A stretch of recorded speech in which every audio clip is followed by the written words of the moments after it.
Alrighty, we are recording.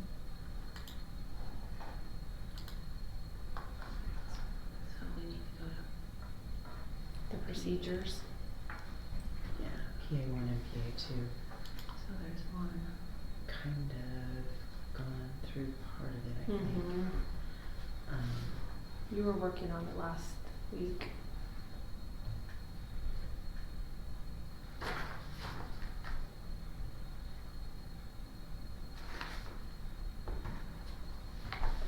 Okay, so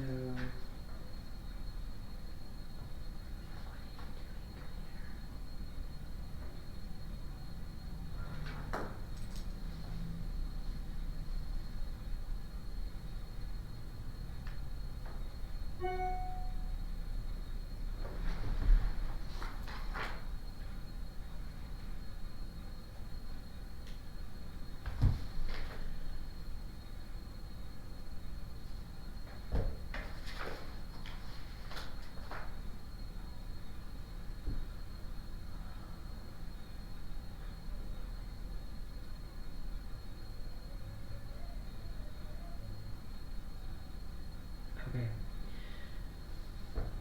So I think where we were stuck, or not stuck, but where we ended was in understanding the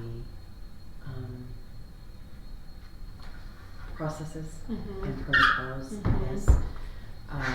Because the way under the application for district students, that 1, 2, 3 line item, Mhm. and then the out of district, what I recall from last meeting is that whether they're in or out, it's basically the same process. Mhm.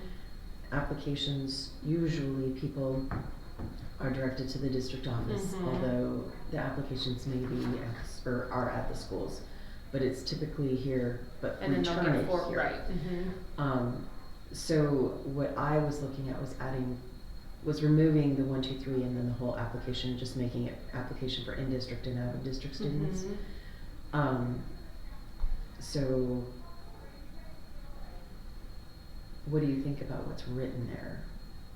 The red right here? Yeah. Cause I wrote that last week, but we Mhm. never got to discussing it. Complete applications for the district class.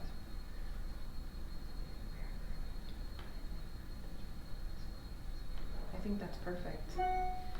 Okay, and then, I just, again, just for context for you, Yeah. I think it's important that we really do try to push that it happens at the district level, only because like we've had a lot of situations and then parents are really upset because one person accepts the zone transfer and then another school says, no, I'm not Right. accepting it. But now we've had a parent with 2 different kids at 2 different buildings that one's accepted, one isn't. And so then somebody is having to backtrack and go against whatever they originally said. And so just maybe having one person when it's those, especially if they're muddy a little bit, just this is the decision, and so there's clarity, and there's clarity for everybody, because it has happened several times where there's a second call back to parents because change of mind. So to somebody speak. said Yeah. something that they shouldn't have, and you know, so. Okay. And it's innocent, but at the same time, it doesn't help the parent. No, and if the point of process is the district office, Right. then the responsibility falls on the district office Right. to make sure all the components work right. Right. With the final caveat being either they receive a call from the district office or Right. the principal. Right.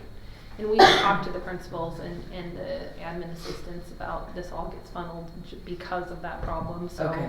They've, all year long, that conversation has happened, but I think if it, again, to your point, if it's written in policy, then it happens. Right. People are more, you know, Yeah, it's easier. we minimize those mistakes.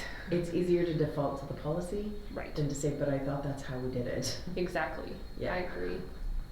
I think this is perfect. Okay, so then if we remove those 3 statements and then take out the whole district or application for out of district, Mhm.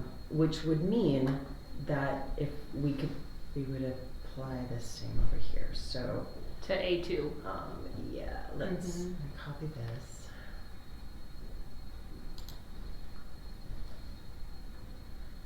Go to A2.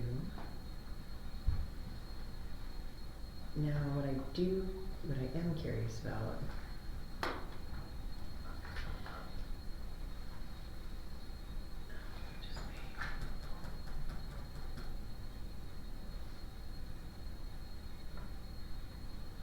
So if we left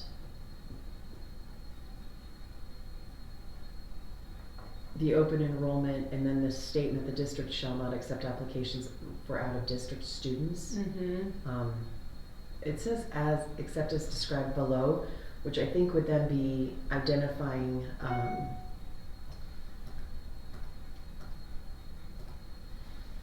like, Will you scroll down a little bit? student teachers, etc. Mm-hmm.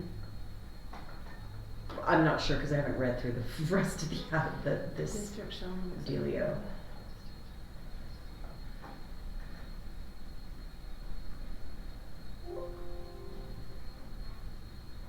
And I think from A2, Yeah, cause we've gotta get into some options, but let's go back Mhm. to PA1 and see where we're at. Mhm. I have to look.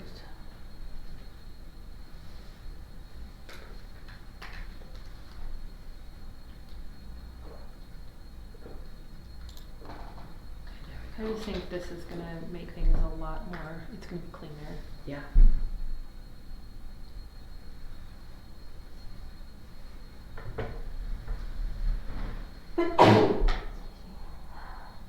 Okay, so now when it's talking about the decisions regarding the application, it says it's the principal makes a recommendation to approve or not approve the transfer by completing the appropriate section of the open enrollment form. And that's the signature portion. Right, did we? Let's see. That's the application piece at the very bottom. Remember we put it in brackets? And so then, Did we, let's see here. and I linked it in Our for you. form. Updated open enrollment form. On our green sheet, I put draft version, the changes that we made. Okay, Um, let's look at this one. Okay, so this updated, mhm. this one that says Yep. updated open enrollment, oh no, that's not it. It should be titled draft, draft open enrollment. Okay. That way it's easier to find.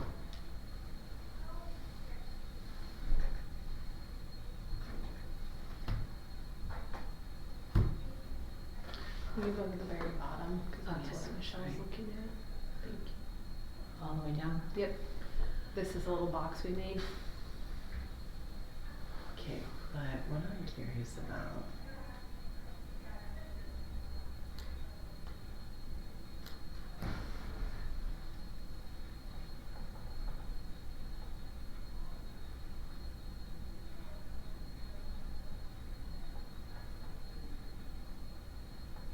Let me finish Let's that. see. Thought I had one more request, but Oh, go ahead. doesn't disapprove seem weird? Maybe deny. Well, Where you, sorry, in the little box. Up it says here. if the application is denied. Yeah, but in our Right little here. check box, doesn't that seem weird? Oh, yeah. That's what the ISBA had, and I meant to bring it up last time. Oh, yeah, no, I would change that to denied. Doesn't it seem weird? I wanted to ask you first. Yeah, no, I would definitely change it to denied. But by the appearance on this form, it Mhm. looks like the principals sign after it's been approved or denied. Okay, what the procedure is saying that the principal makes a recommendation to approve or disapprove by completing the appropriate section of the open enrollment form. The way this is, it doesn't appear that that's Mhm. what's occurring. So, I guess from your perspective, Yeah, I see what you're saying. you see what I'm saying, the way Mhm. it's Yeah, the way it reads. correct. So, I'm not opposed to leaving in the whole, the principal makes the recommendation to approve or Right. not approve the transfer, because I believe from what we talked about last week, that occurs in Mhm. the district leadership team meetings. That It when you're- does. Okay, Mhm. so, And sometimes, I guess this is the caveat to that, because there are times when, in spite of them, we don't let them, because we just say, you have to deny it. Like, it's a friend, you just have to deny it. And so, and then there is an initial recommendation,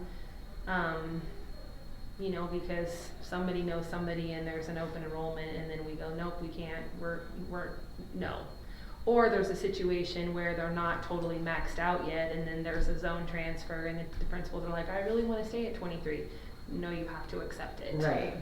So there are definitely scenarios where we override that with a conversation. It doesn't happen often. Okay, well, I'm striking this portion out because I Okay. don't think it's, Right. and then I think we need to figure out, based on the current, Should we change where it says the principal sends the form to the superintendent because it funnels through the office? well, see, there's, And then we're actually sending it to them sometimes. well, and see, what I don't know is I haven't read through all of their options, Mm-hmm. but I'm wondering if we should just, I'm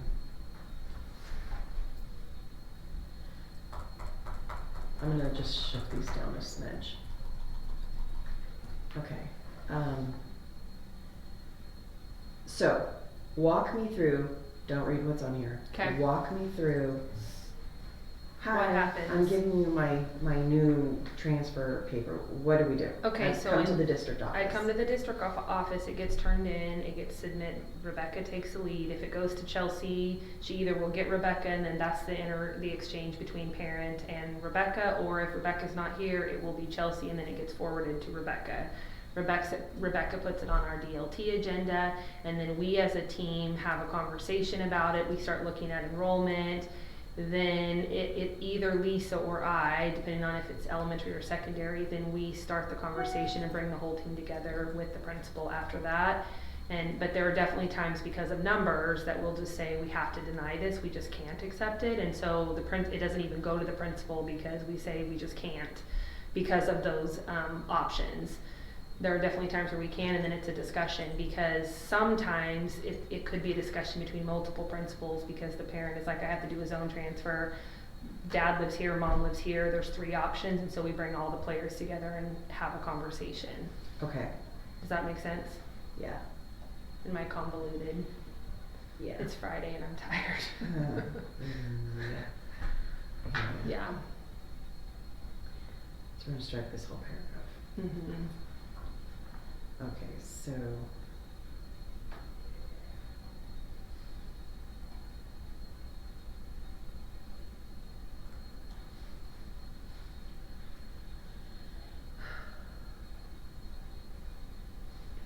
And it really doesn't change if it comes to the building first. Like, for instance, one of the principals had a situation where a family came, they were at that school, they left, the mom was honest, called the school and said, hey, we just moved, it's January, but it's an out of district, we would prefer to stay here for the remainder of the year. And so then the principal contacts the district office, Rebecca puts it on our DLT, and so then it's the approval of, are we gonna let them finish the year, or is there an extenuating circumstance where that wouldn't be the case? We've approved it every time, but, so it still funnels back to the district office.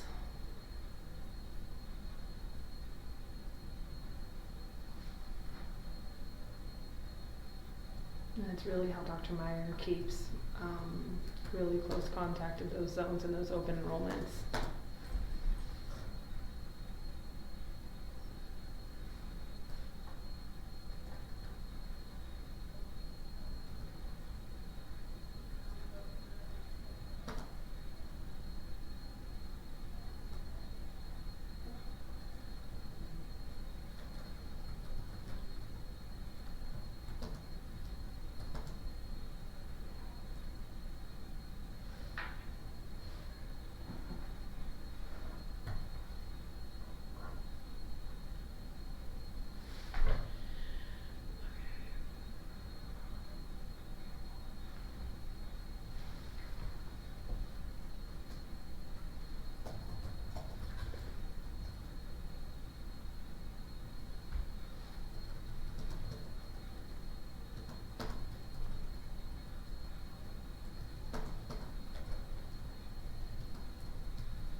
So that you're not using application 3 times in the same sentence, could you put transfer?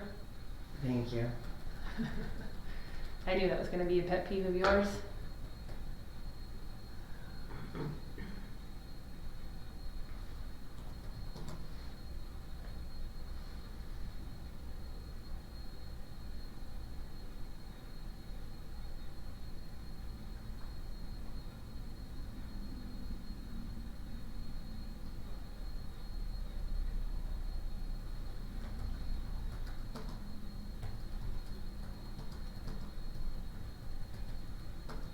I like that better than options are.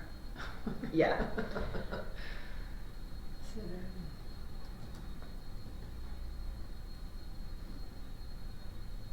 You say if the request has been approved or denied. Determining, well, okay, so several factors are considered when determining if a transfer.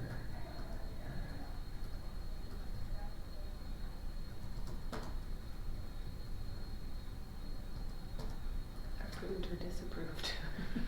Right. Well, the thing is we're determining, the reality is, we're determining if it can be approved. Right.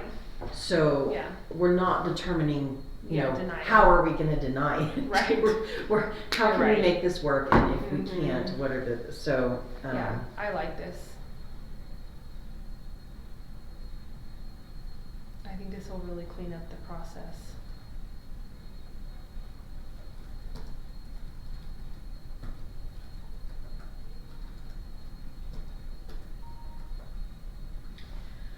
okay, so. What's the first factor for consideration? Well, they put the student, which is weird to me, so I think you would jump to the student's academic history. And I guess from my perspective is, does it need to say the student, or could it just say academic history, disability evaluation data, placement options? Or do you want it to be more of a narrative there? No. Oh, sorry. I wanna know the factors that we can, I mean, this information, yeah, I need to throw that up in there because Mhm. that's the information Right. that's utilized. But what are the factors that our district leadership team uses when it determines if we can approve a transfer? The biggest one is class size. Okay, so number 1 is current.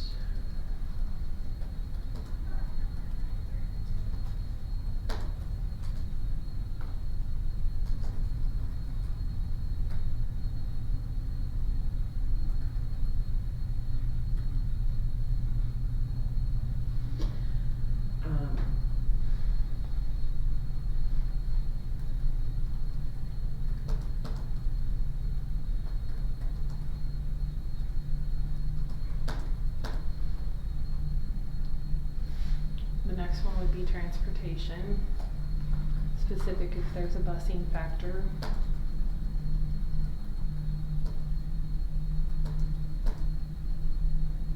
I don't like using the word disability evaluation, but we definitely take into account students with disability numbers across the district. So if it is a student identified with a 504 and IEP, not that we would deny that, but if we're looking at if there's more than one school as a possibility, we're not gonna overload one building with an SWD student or a 504. Okay, so the first thing we consider is how many students are actually enrolled in that Mhm. class. Mm-hmm. Okay. In that classroom. And the reason I'm questioning whether or not we should identify our school Mm-hmm. is because, you know, if a Timberlake kiddo wants to come to Lakeland, but that class of freshmen Mm-hmm. is overloaded, Right. to me that would be effective of the school. Yep, I think not- that's perfect. Okay. Mm-hmm. I agree. Okay.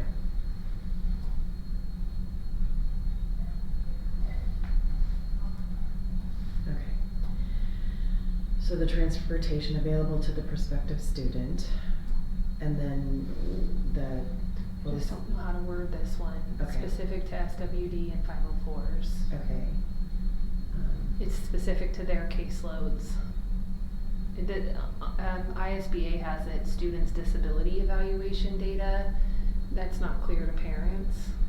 No, but see, what this is saying is that the members of the team must be knowledgeable about Right. those options or those things. But it's definitely a determining factor. Okay, so, And again, not that we would deny a support, but when we're looking at there's more than one school as a possibility, we definitely don't load one building over another.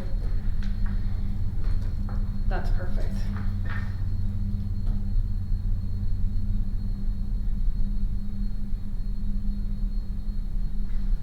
Because that would actually encompass counseling services as well.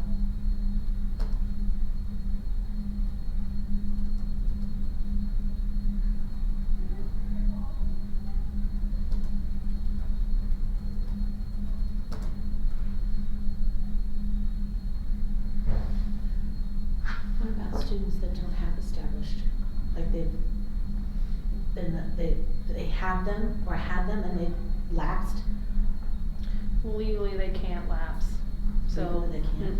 So we either have to exit them, or, not that there aren't scenarios where an IEP or a 504 lapses because they were in multiple schools and so the timeline ran out, but then you have to go back off of the most original, the last one that was signed, and then you have to go back and revisit it.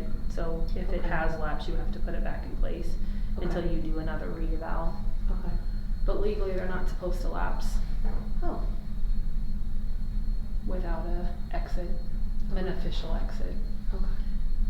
okay, so the factors that we consider when we determine if we can accept a transfer or Mhm. approve a transfer is the current number of students enrolled in the classroom and or school, the transportation available to the prospective student, the support services available to students with established IEPs or 504s, uh,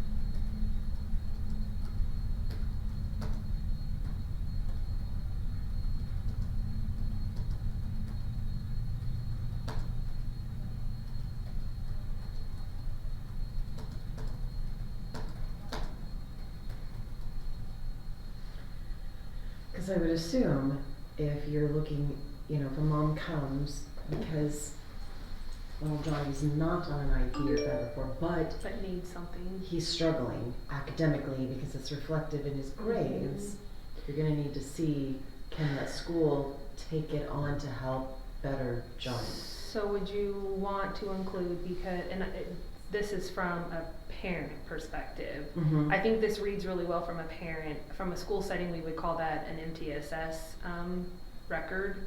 Do we want to get that specific?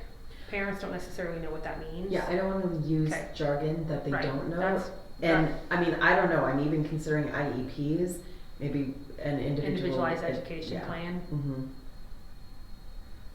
And so this is the other caveat, and we'd have to call a principal and ask, but through the lens of when we were talking about sports and varsity sports and all of that, would there be any scenario where extracurricular would be a part of that? You would need to tell me because. I don't know. I'm just thinking about that. It's never been a part of our discussion. Well, if it's never been a part of It the hasn't. discussion, That then I- we shouldn't be bringing that in. Yeah. Unless behind the scenes, it's going on at the high school level. 'Cause- And honestly, most of the zones and the opens are not high school, cause people are pretty much, so most of the ones we encounter are elementary or junior Right. high, so extracurricular has never ever been a part of the discussion when I've been present. Okay, I just wanted to throw that out there, is that something that I should follow up with? But I've never been a part of that discussion. And we do them all together, it's not like Right. they're private conversations. I can follow up if you'd like. well, I suppose we should have an understanding of how significant that is. Okay, I'll ask. I mean, because in all honesty, I know that when my daughter started high school, they were wanting to start a soccer program up at Timberlake, Mm-hmm. and they wanted her to transfer up there. However, they didn't have it going her freshman year. It wasn't gonna get started till her sophomore year. Oh, okay. So. So at some point, did she transfer over? Oh, okay. No, she stayed at Lakeland. Mm-hmm.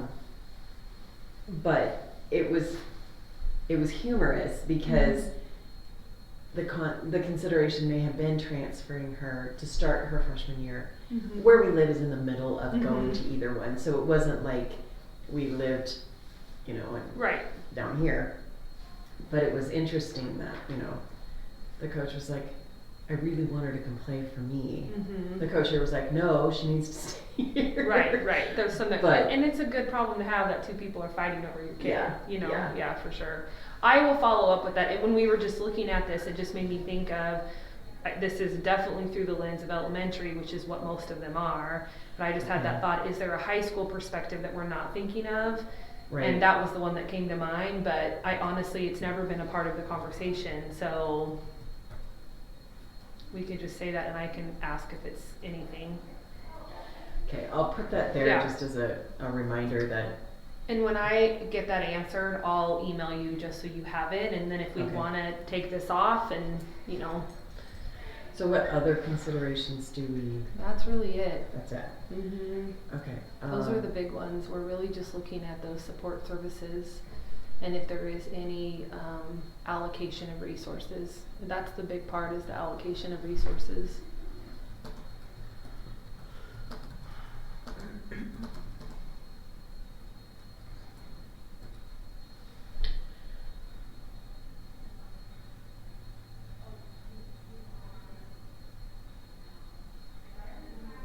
Do you feel like 3 is different than 5?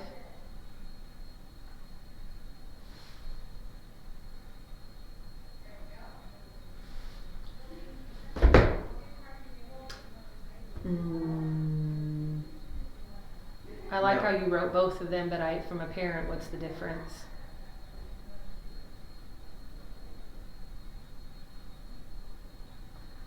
Three is more succinct, but Well,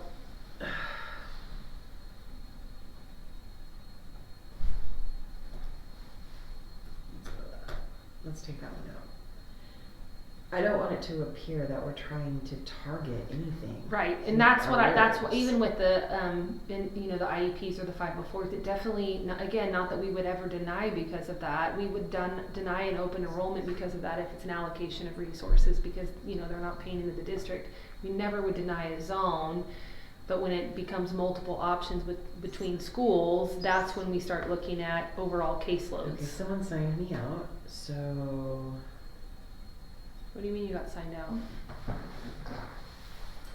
Oh.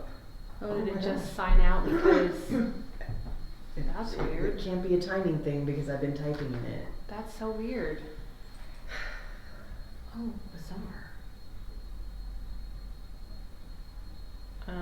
Mine's frozen too.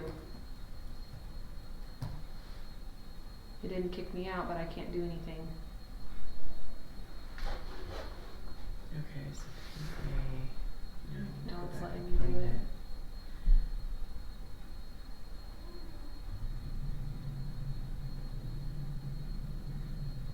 Oh yeah.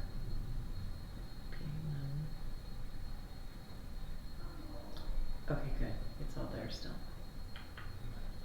Yay. Okay.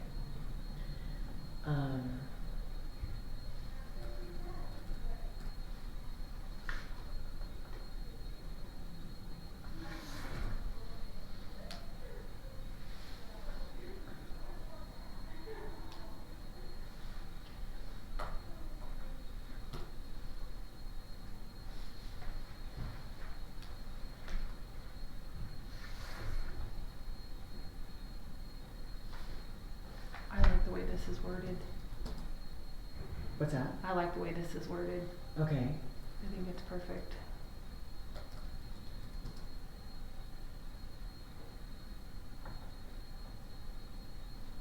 Okay, but then, okay, so.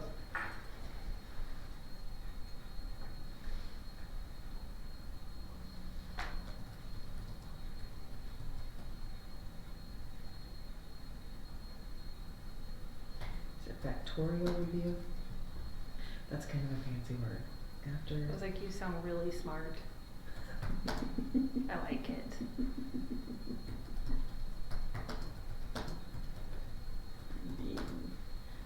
Dude. Then what? Principals are contacted. And then they make contact with the parents. And Wait a minute though, because you said it goes to the district leadership team, the district leadership team discusses, and then the assistant superintendents are involved. Right, so with- I would call the principal and then Okay. they would then start like bringing teachers in the mix, who's gonna be, and they do their own, like I don't actually go to them in person, it's just a conversation. So it'd be an administrative review. And then they start which teachers and that whole mix, how they're gonna place them, what it's gonna look like, that kind of thing. Okay.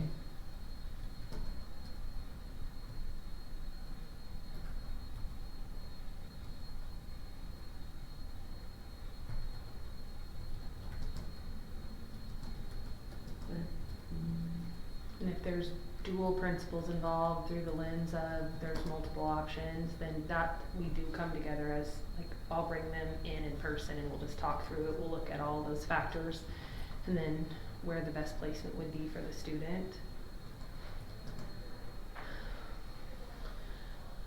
So after the factors have been reviewed within the district leadership team, the principals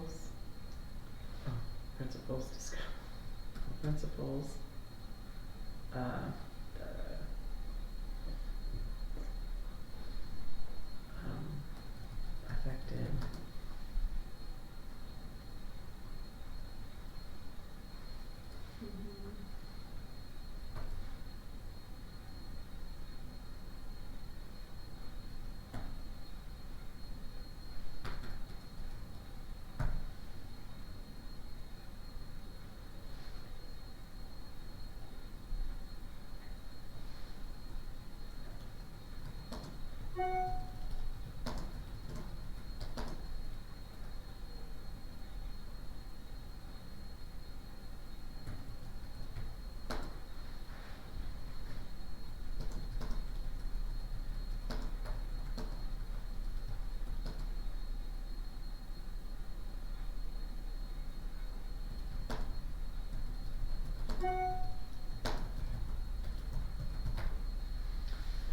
Is that too lofty?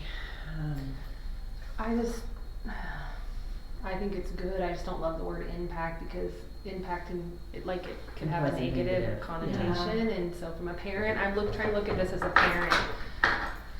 After the factors have been reviewed within the district leadership team, the affected principals begin discussion with their staff, could it just say how the transfer will occur,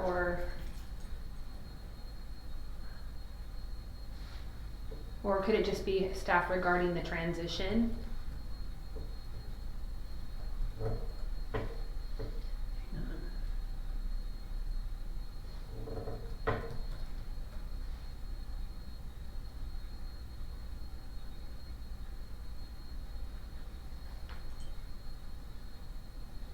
Transition possibilities.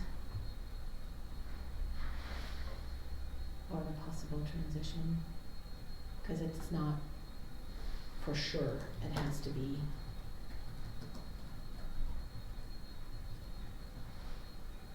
Okay.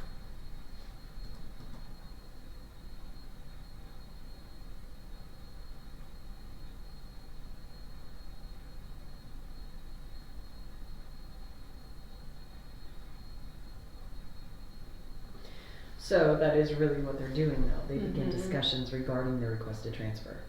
Yeah, Okay. I like this better. And I liked how you wrote it before, but impact, just, It's a negative word. It implies that, you're. I think our culture inconveniencing- makes it negative, right? I agree. Yeah. Discussion with their staff regarding the requested transfer, and then we would note something about, so this is the other piece, whoever is accepting the transfer is the actual contact person. Because we don't want even if the homeschool is Garwood and they're gonna be going to Twin, we don't want Jake to make contact because it's a negative. Right. We want Tiffany inviting them in. Right. Would either of you guys like a cookie or fruit? I will eventually. There's really good fruit. There's pineapple. Just saying, I had to switch it up.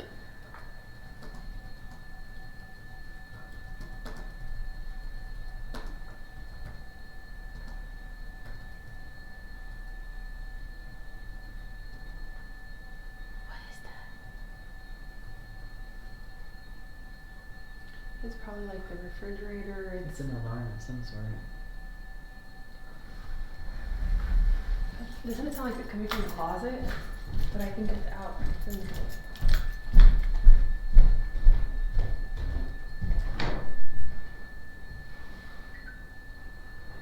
not here. Is it? It's not the school. I think it's outside.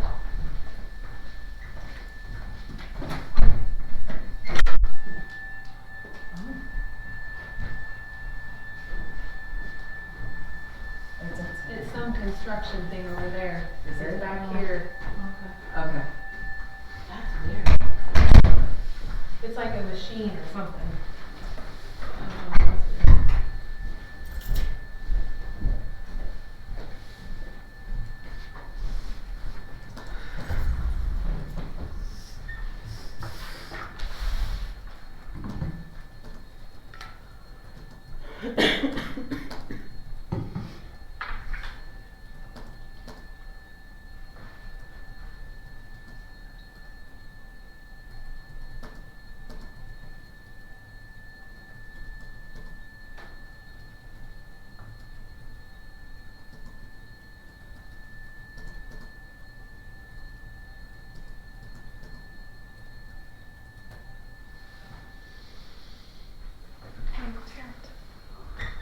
Okay, so let's talk about that. So after the factors have been reviewed with the district leadership team, the affected principals or principal begin. Mm-hmm. Begin discussion with their staff regarding their request to transfer. When the transfer is accepted, the receiving principal, school principal will contact the parent guardian regarding the approval. If the transfer cannot be accommodated, then the district office will contact the parent guardian regarding the denial of the transfer. I think that's perfect. The only thing, and Go ahead. do we want to put any timeline here? It's 60 days by statute. Do we want to put that in here so it's super clear? Okay. This is where people will, I mean, they're waiting, and so they're calling. Right. So I feel like, and do we put that it's 60 days, or do we just say, within, I don't know.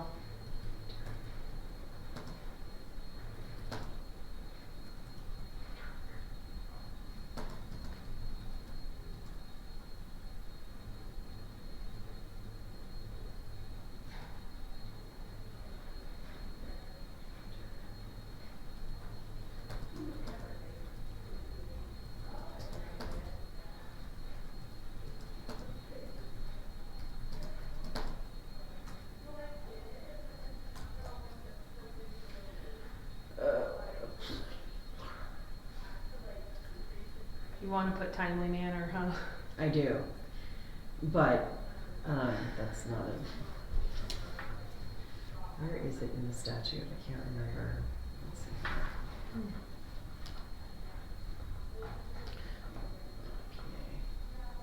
A1.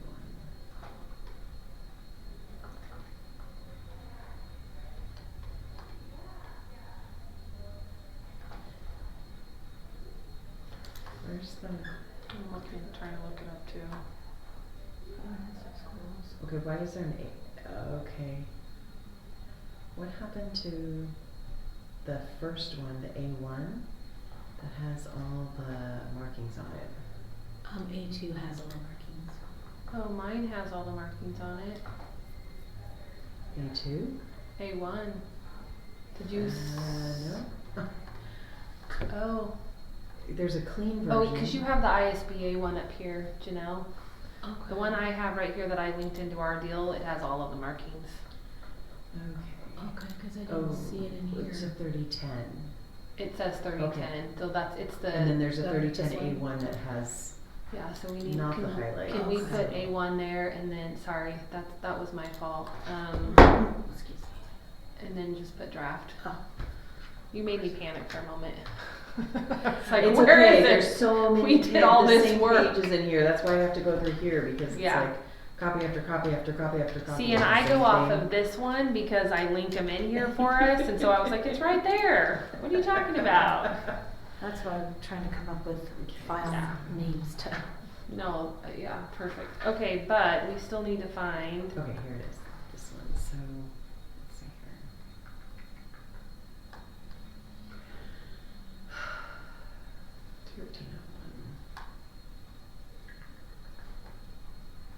Are you looking at 1404?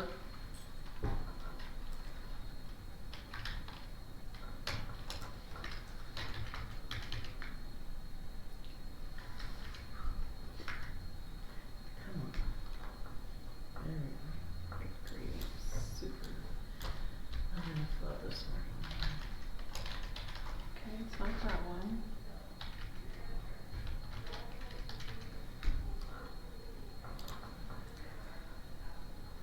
So which one is it?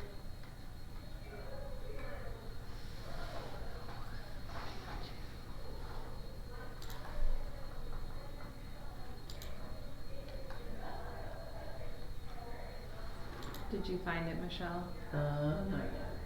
So in 33-1404, says the receiving school district or the receiving school within the home district shall notify the applicant within 60 days, and if denied, must include written explanation of the denial.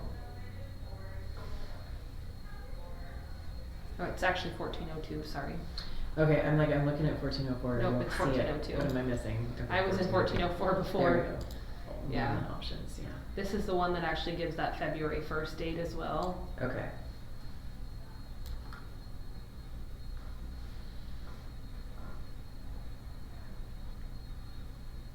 So then the other piece I just think we need to define, and again, not that we're necessarily doing it wrong, but is our written explanation the denied on the application? Is that enough? I don't know, let me, Yeah. let's see here. So we're okay, one, okay, so we go here.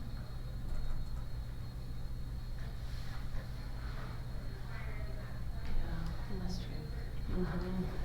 it must include, so there's that.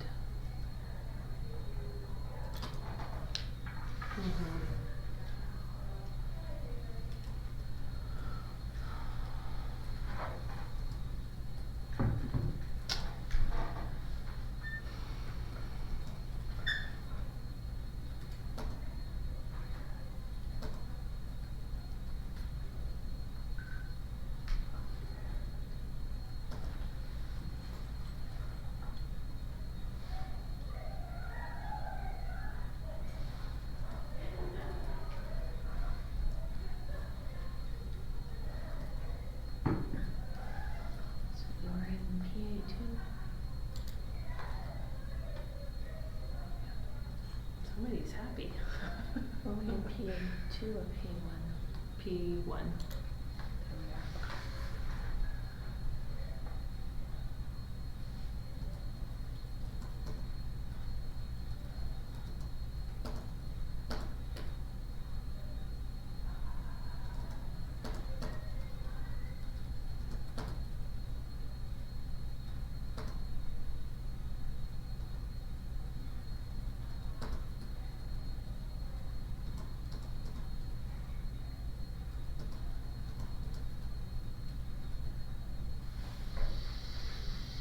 Alright, so let me go back to our form. I was just gonna say that I think in our form, we need to have some type of, if it's denied, then there is a, what if we change this and we had two boxes, so this is the approved box, and then we had a denied box, and so then we can take the signatures Oh, out. that'd be perfect. And so then it's separated, and so then this is what is encompasses an approved, and this is what encompasses a denied. Right. And in the denied, there can just be lines so that there is a written explanation.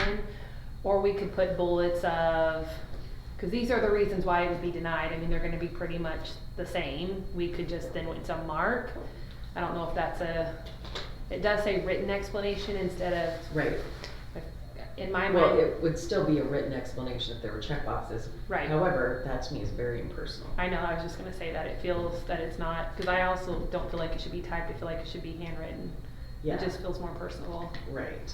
Okay, so are Because you we- okay if I play around with that? Yeah, no, Okay. that's totally fine, because I think we should, I know we're notifying them within 60 days. Right, The district office is calling. The Right. district office should have what's written out, why they're being denied, so they can say, you know, unfortunately, the class size is too large, or whatever. and we do then- all of that, but we don't document it. Right, but then Mhm. it's documented, and then I think Yep. a copy should be mailed to the parent so that they have it for their record. Okay, I agree. So in this one, do we just put like I'm just thinking of when you go to a medical office, like we put the principal signatures and then we just have an approved, and this is the piece, and then a denied, and then this is the piece? Or do you want each of them to have the principal signature, and if it's denied, then you sign the denied box, and if it's approved, then you assign the approved box? How would you prefer that, I think the signature should be there for both. depending on which box? Okay. Right, because we're saying in this policy, whether it's approved or denied, these are Right. the parties that are involved. Okay. And, And in the denied, I'm gonna put some check boxes, and then we can look at them and see what you think. mhm. Okay. And are you good, you tell me, because everything that we would, if we wanted this to go in front of the board for the 9th, we would have Right. to have it done by the 2nd. So are you good with if I play around with this and send it to you? Hang on, I gotta look at the calendar.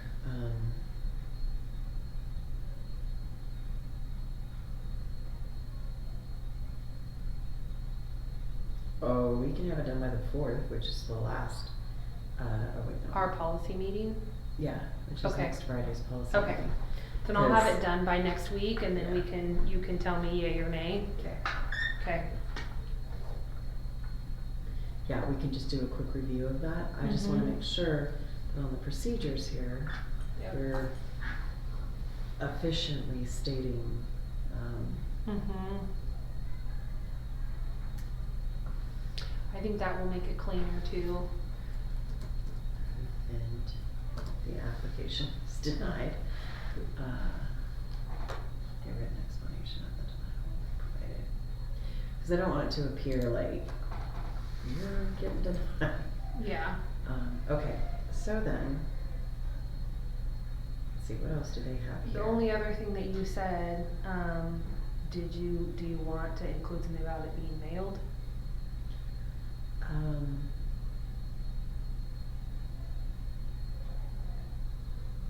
Uh,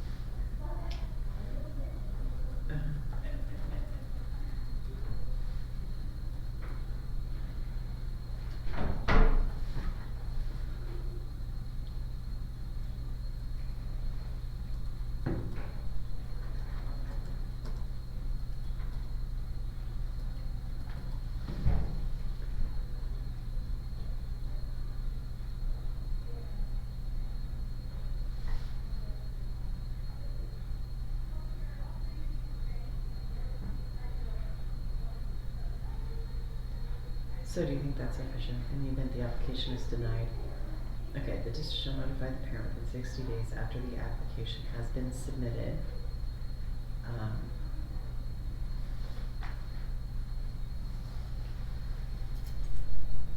Okay, so all efforts will be made. Okay, Instead after of the- sent, could you say given to the parent or guardian, because then encompasses whether you have sent it, whether you Or hand delivered provided. it, or provided. So like somehow we're gonna get it in their hands, but.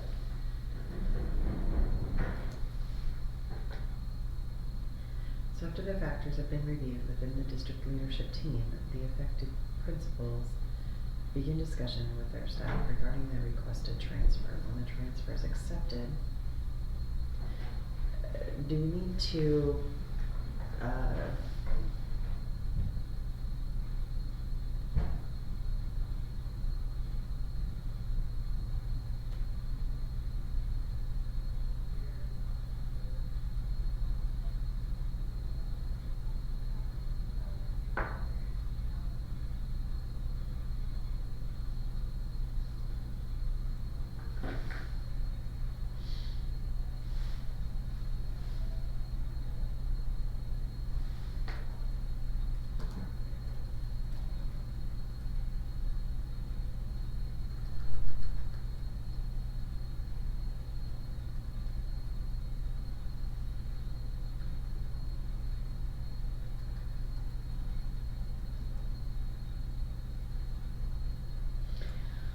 I think there needs to be more there.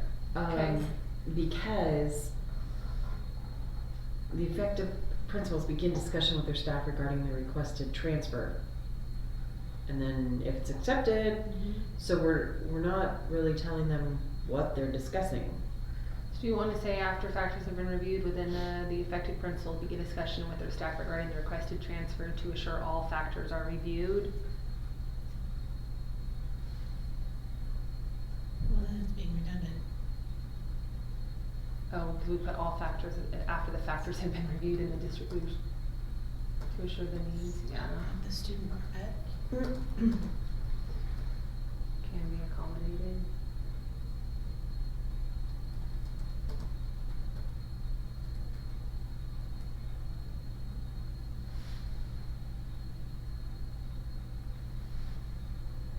Would that imply that like a special need? But ultimately, that's what you are doing is can the school, can transportation, can everybody accommodate the needs? Okay. And so again, it's not necessarily that it would be denied, like that the kid can't go somewhere, but it is a factor of, are we deciding between Garwood or Twin? Are we deciding between Spirit Lake and Athol? Because, you know, I might live in Spirit Lake and parents wanna go to Athol, but transportation's not an option, so then can the parents provide the transportation? Right. I mean, those are the factors, so Okay. I like the idea that if the student can be accommodated by the receiving school. Okay. Because like again, zones we're going to accept, we have to look at what's the most feasible Right. within the district and within their zones. It's not okay to force a parent. I live in Spirit Lake and the only school available is John Brown, like somehow we have to try to accommodate that if we can, you know, so. And the reality is, I think it is further on down in here, it says, you know, the team shall have discretion and accept or deny on a case-by-case basis. Mm-hmm. So I like that statement. Mm-hmm. Um,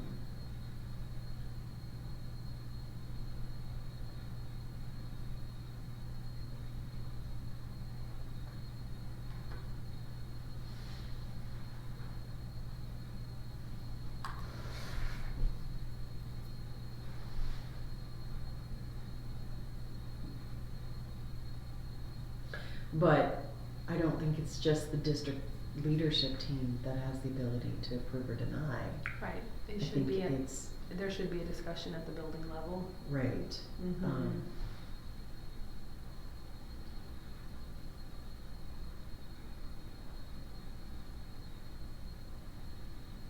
Ooh, and then we also have the first come, first serve. And then it also talks about when Mm-hmm. openings are limited.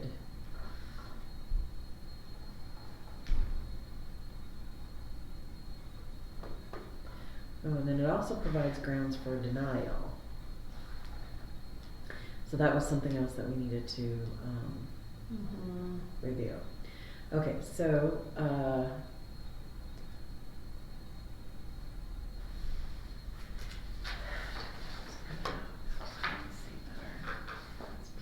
Yeah, and this should match, this class size should match our policy class size. Right.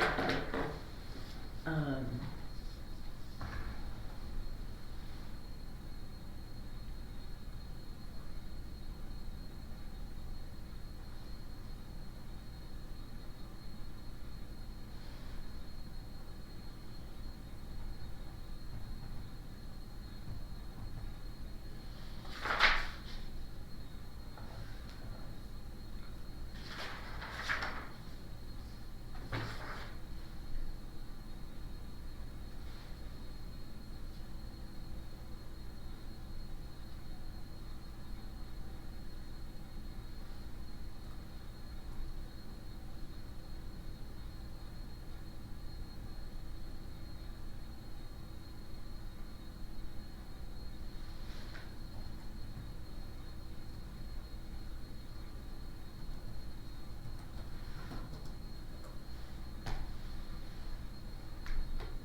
When you get lower, I have some questions slash concerns.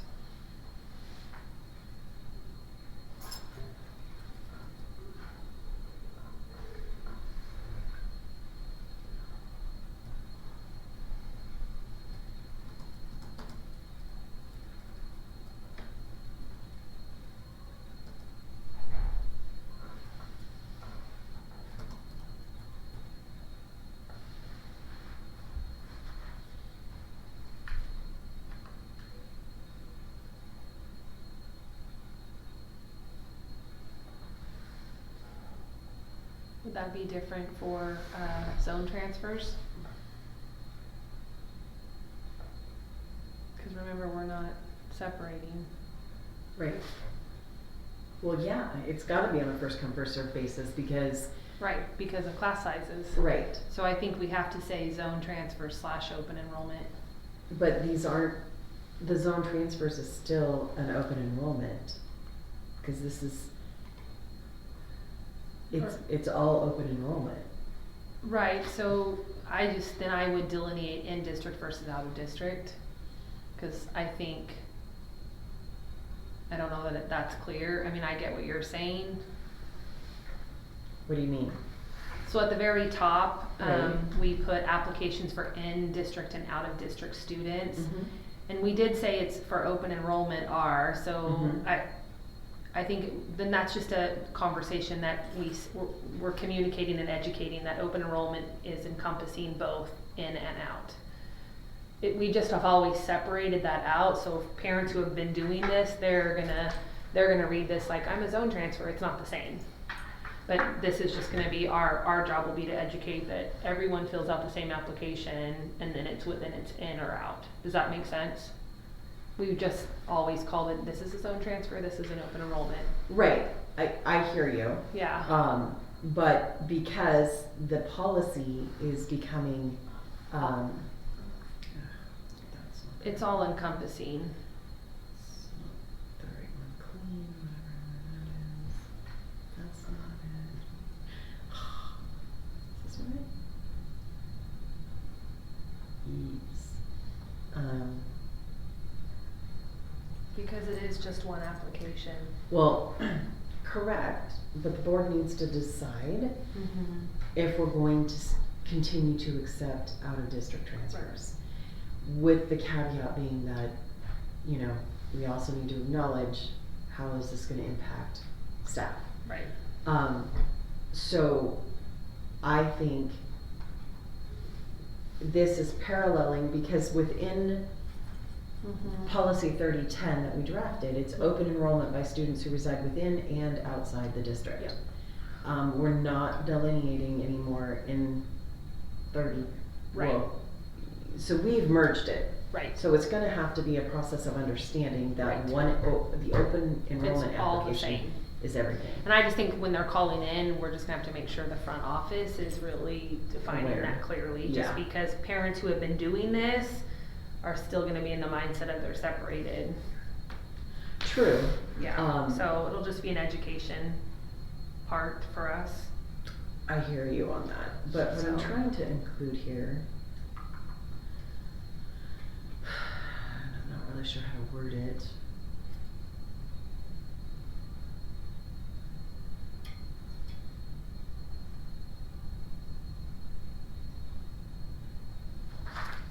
I'm gonna take this way.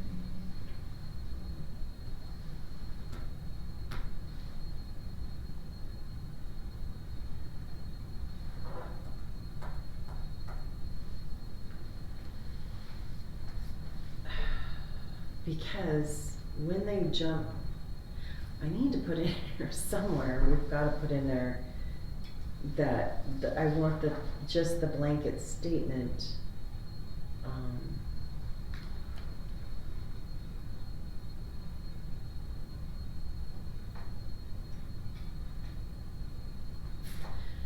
The team shall have discretion to review and accept or deny open enrollment applications based on a case-by-case basis, Mm-hmm. utilizing and applying the factors noted above, which is their option A. Mm-hmm. But then option B, it's the designee, not the team, has discretion to review or accept or deny open enrollment applications on a case-by-case basis, utilizing the Mhm. factors, the same thing. So that, okay.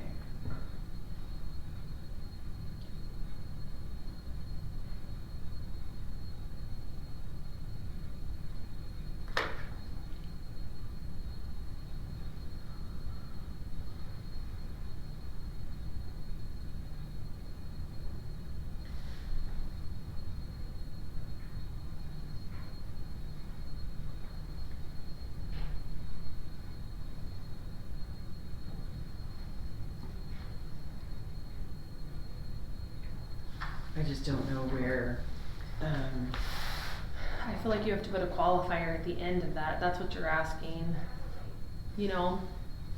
well, I also though, because, on the first come, first served basis, Mhm. they're also giving a caveat to, however, in situations where openings are limited, Right. We have all priority is given these. to Yep. all these things. So we need to toss that in there as well. I just, okay, so I'm gonna take this out. So I see where I'm at. Okay, so we're, And can't you take out all of what you put for what option A is? I feel like you already captured all of that. I did. Yeah. I'm just trying to.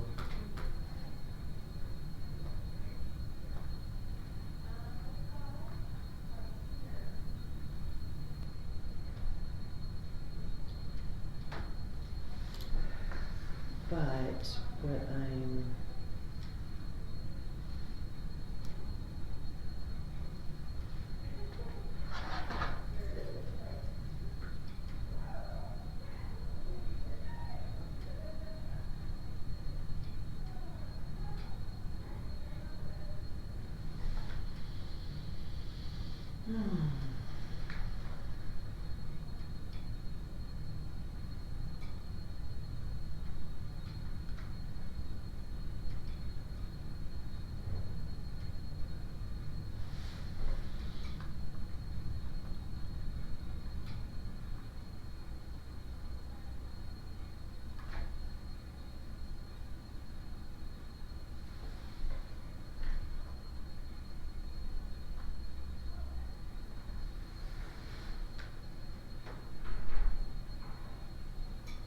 What if?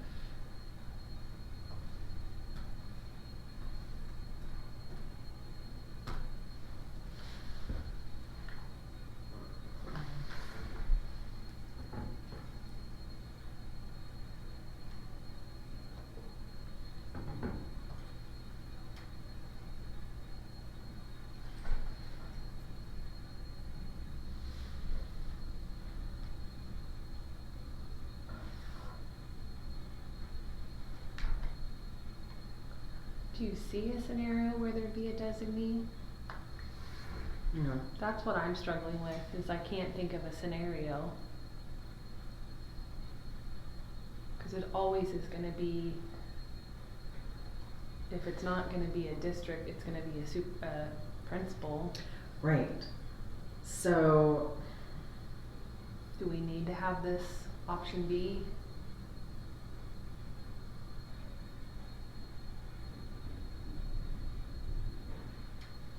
no, but what I am, this is more or less what I'm, That's the part you like. well, it's not that I like, I just think there needs to be an understanding that on the first come, first served basis, which, okay, so, Can we talk about 6 6. right here, has a Number unique 6. situation or extraordinary circumstances? Oh, yeah, hold on a sec, I just wanna. Well, okay, so.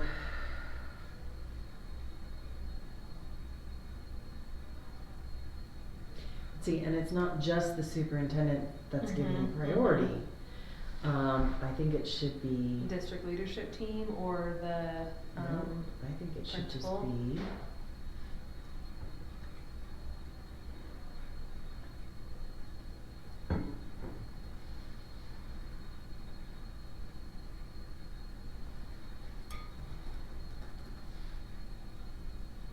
Oh, perfect.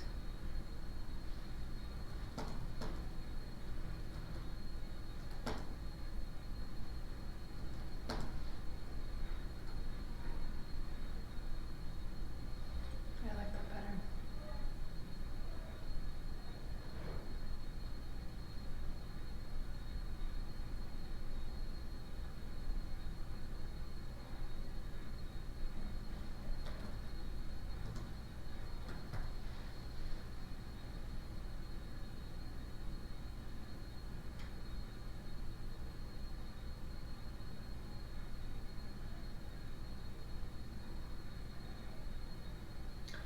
Actually, let me change this.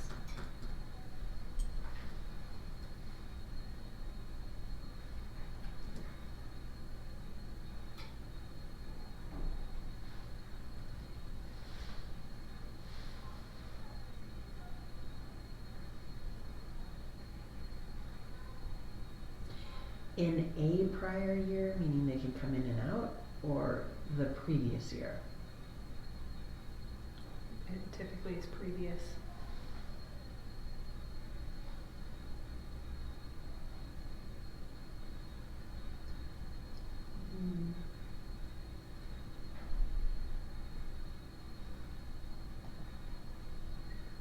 Would you say was enrolled at the requested school in a previous year? Well, cause to me, if you say in a prior year, that means it could have been 4 years ago. Right, I was there. agree, I Yeah. agree. Should probably remove that previously, was previously enrolled.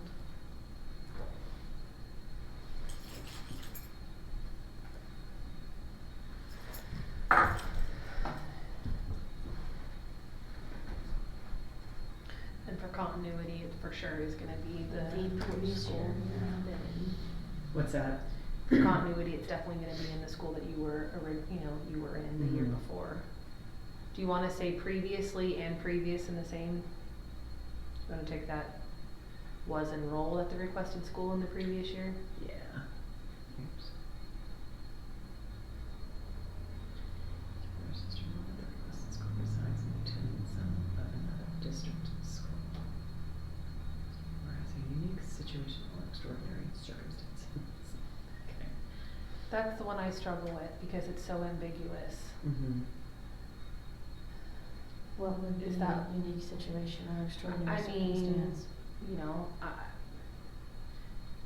I'm thinking most of them are custodial situations. We have a lot of situations where there was a death in the family And so it's, you know, maybe aunt or uncle live in proximity to the school and for transportation purposes, daycare situations.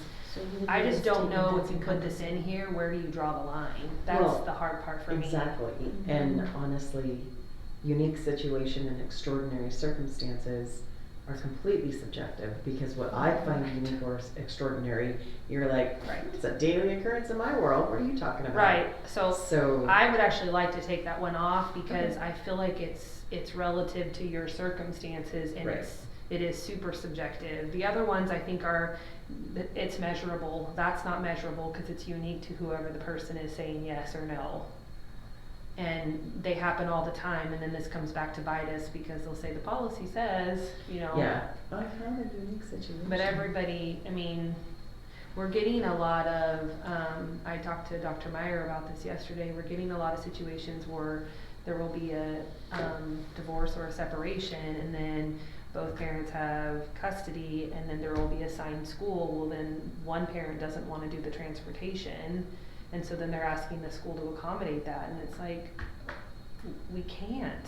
Right, That would be 100 families, we just at some point can't, and where do you draw the line? And, you know, I had to tell 2 principals yesterday, like, I get that these are unique circumstances, and I get it's hardships for families, but at Right. the end of the day, we have to step out and it is a business. To some, you know what I mean, where you have to Yeah. draw the line and just say, we can't I don't like keep. looking at the school as a business. I just know, so I you don't know. either, But- but you know what I mean, like, But just. the reality is, busing is not a requirement. Getting your Yes, kids that's to true. school is not, that burden does not fall on the school district. The busing is a courtesy. Mhm. And so accommodating above and beyond Mhm. our courtesy, Right. that's out of line. And It that's the really part where, I is. mean, when you start talking about the financials and the Yeah. allocated, like, not the school, but the business side of schools. Right, That's what I mean, it's like, where do you, at some point, we have to draw the line. But it's, I mean, we've had parents that are saying, we want teachers to double dip and do online for my kid, and, I mean, so it's not just transportation, it's just like, That's not appropriate. no, Not- so. not- Yeah, But that's where part of like, this is what we offer, we will do our due diligence, that's not even what's best for kids. right. Those decisions, and yes, we wanna be heartfelt and we wanna do right by parents, but at some point we do have to draw the line and just, so is it really in the child's best interest? Right. It's not, so that's why that one just feels really ambiguous to me. It does, and I don't like that, you know, when we're doing this from a team approach, Mhm. you know, individual perspectives of that will now play in, and then Mhm. you've got, you know, I just see it becoming a festering, boiling pot, which isn't. And it really productive. just needs to be concrete, and it's not Yeah. discretionary, like it just, Right. this is how we make the decision, everybody follows it the same way, cause the moment you start giving wiggle room, that tends to get wider and wider and Yeah. wider. I agree, so.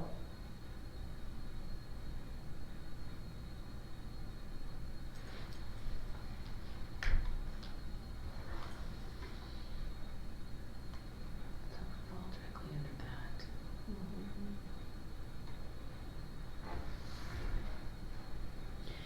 Okay, so, You're looking at the, if the request for open enrollment is denied. mm-hmm, So in the discussion with parents, mm-hmm, we always entertain, we actually do this in our process, we will look and give them that information. We actually will set them up, and when we initially call to accept, we'll say, you know, we can't do this, or we can't do this, or these are your 2 options. mm-hmm. Do you have a preference, kind of a thing? So that already happens. I read this more as a, we're just informing them and then they have to figure it out.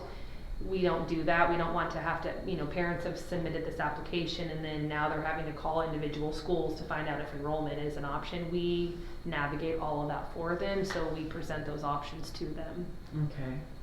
I'm wondering. Does that make sense? Yeah.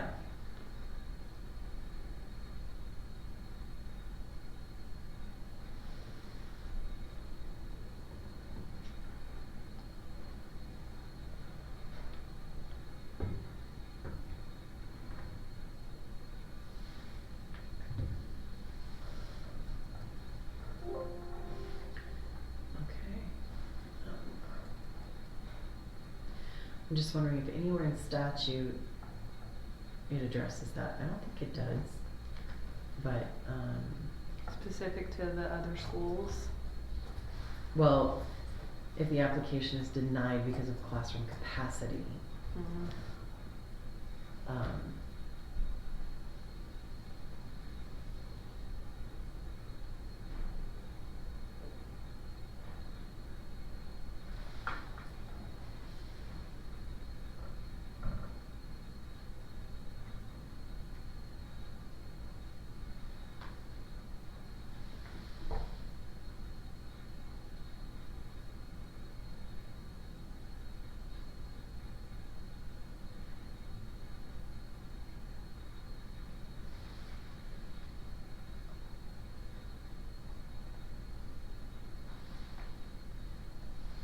I don't see anything in 33-402, 1402.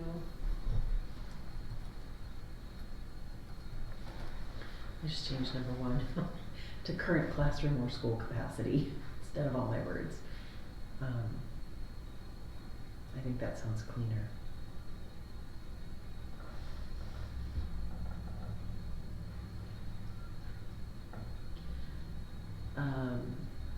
Yeah, I don't know. Let's see here.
So here it says the policy, it says each receiving school district shall be governed by individual school or by written policy guidelines adopted by the Board of Trustees which define hardship impact on the district upon an individual school within the district. Policy shall provide specific standards for acceptance and rejection of applications for accepting out-of-district pupils. Standards may include the capacity of the program, class, grade level, or school building. Standards may not include previous academic achievement, athletic or other extracurricular ability, disabling conditions, or proficiency in the English language.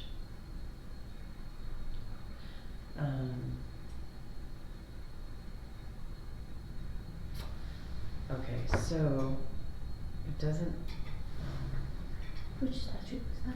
1404. Because in 1402, Mhm. it says, whenever the parent or guardian of any pupil determines that it is in the best interest of the pupil to attend the school within another district or to attend another school within the home district, such pupil or pupils may be transferred to and attend the selected school subject to the provisions of this section and section 33-1404. Because I'm trying to figure out if we have to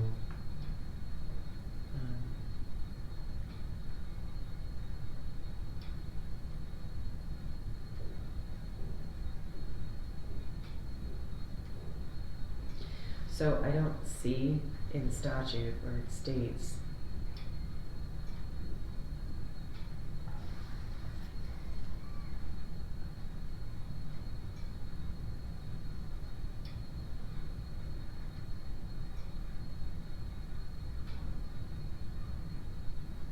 so do we submit the number of denied applications, etc., to the State Department of Education?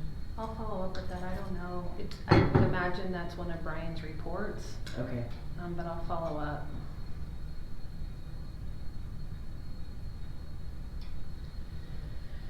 So I think, Do you think this is a survey that gets sent out?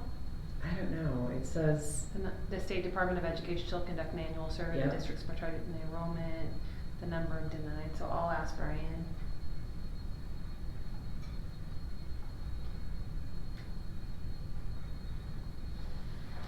so,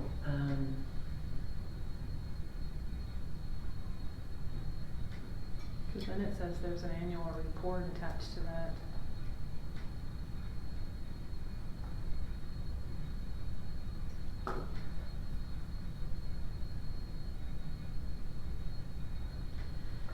so I think that this paragraph should just be stricken. Because we do state up here at in the red, all efforts are made to determine whether transfer is approved or denied in a timely manner. Mm-hmm.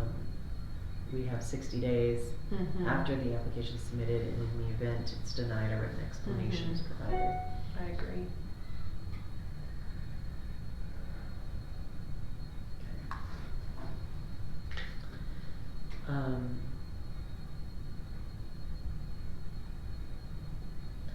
I do think we need to keep,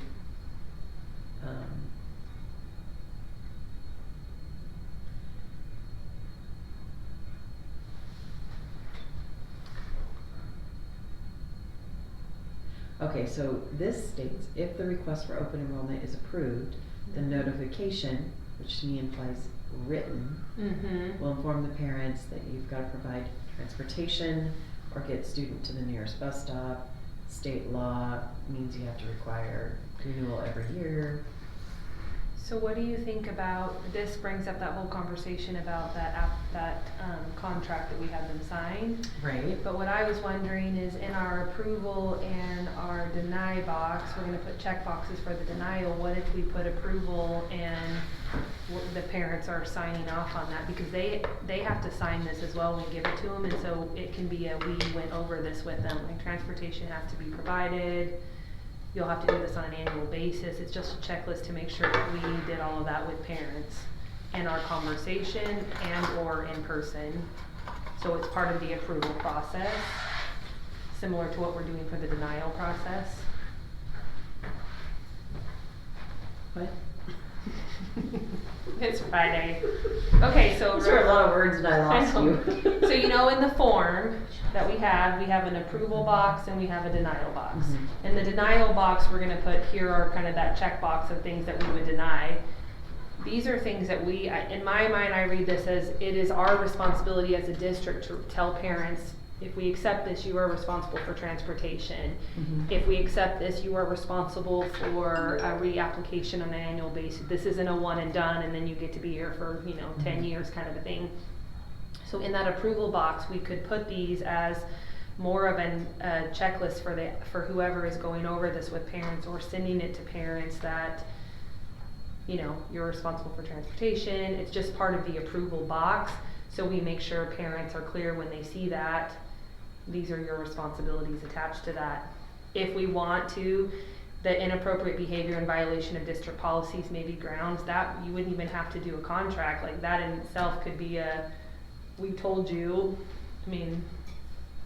So it's part of that form, the Right, original going- application form what within about- the approval box. Okay. So then what I would recommend is that this form be 4 pages, not 3. So 1 page is specific to accepted, 1 page is specific to denied. For the procedure or for the form? For the form. Okay. The form is an approved So- page. I like your idea of including Mm-hmm. all of this information of the enrollment on the enrollment. Here's your enrollment page, and by the way, da da da da da. Mm-hmm. And then on the denial page, we have plenty of room to say, Mm-hmm. and it can just be page of lines, I don't care. But it can just say, you know, you're denied because there's not enough room Right. at this school. However, if you want to consider popping over Mhm. here, there's room available here. Mhm. I think that would be, So we're literally in the denial, we're listing all the options, okay, essentially, is that what you're saying? yeah. Okay, You said there's pineapple in here? there was pineapple, I No, thought. I think there's mango. Oh. Yeah, there's mango. Is it good? Oh, good. Mango. I just saw it and I thought it was pineapple. I just, what sometimes I think, and you've said this before too, is it's like they'll have all these little snippets of things that people need to be responsible for, but it's not succinct. It's So not clear. I feel like if we do it in the application and then part of the procedures are you're filling this out, so yes, they read it hopefully, but then we are definitely, if it's being denied, Mhm. we have accountability of, we told them about the transportation, or if we're accepting, like, we told them about the transportation, we're telling them about, which then makes me go into the conversation about, we said, this talks specifically about behavior, but in our, that contract, we talked about attendance. Right. Would we include anything here or in our or in our approval box specific to attendance? Hold on. There, I put on the form, Mm-hmm. I just copied those over. Oh, thank you. Yeah, so you've got the language. Okay, so this is the procedures Mm-hmm. attachment, so to speak. Mm-hmm. So I think that simply, okay, the thing that I get hung up on is you keep referring to the contract, and I know that, but I don't know in statute that Right. we're, I think it's a big no-no, but reality is we have to let people know, here's your responsibilities, which if it's part of the application, like, Right. here, if you're approved, this is on you.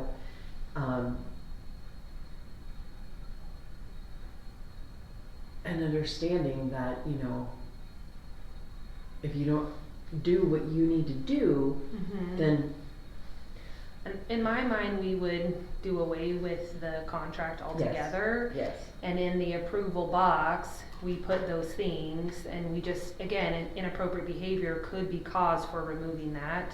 right. We have really defined language if you were gonna do a revocation of a transfer. Mhm. And so, or a revocation of a transfer, and then I think we, the only thing I would add maybe to this, Mhm. is do we put anything in here about attendance? And maybe right now is not the time to address it with COVID and everything else, but that does become, that's the only other thing in our contract that really becomes a bigger deal, that it's just not good for kids if they're missing. And it oftentimes is because if you're zone transferring, you're responsible for transportation, so now transportation's becoming an issue.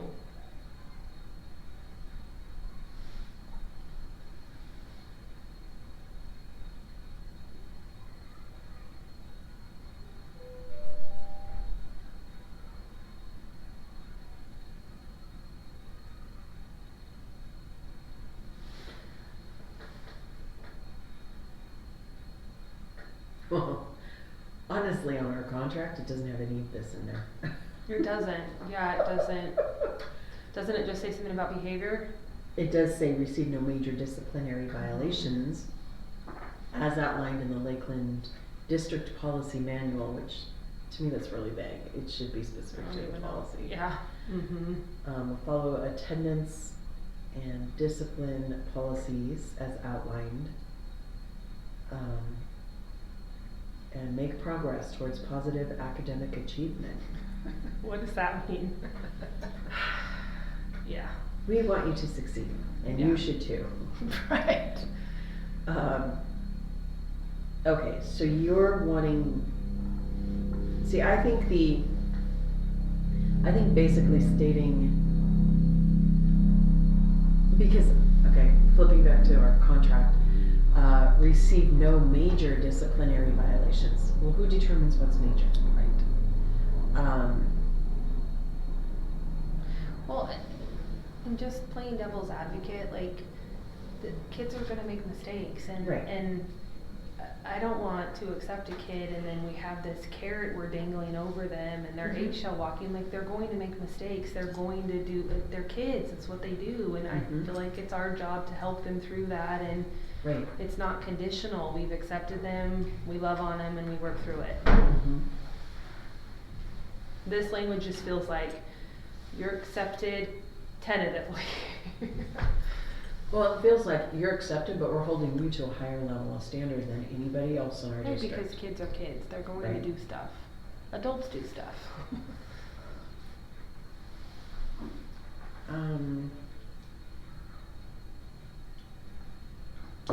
So, can you flip over to the form?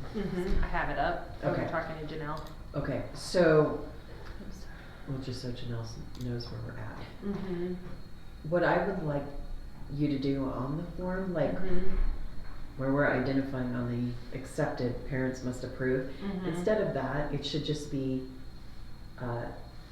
as the parent or guardian, you know, or upon acceptance, transportation, to the school or to the nearest public bus stop, or nearest district bus stop, if, make it specific to the acceptance, not this, General. yeah, and then, reapplication, is required every year. Okay. I could just type it in red, so you see what I put.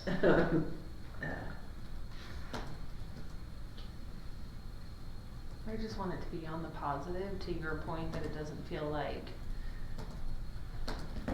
We're doing you a favor, now you have to jump through those.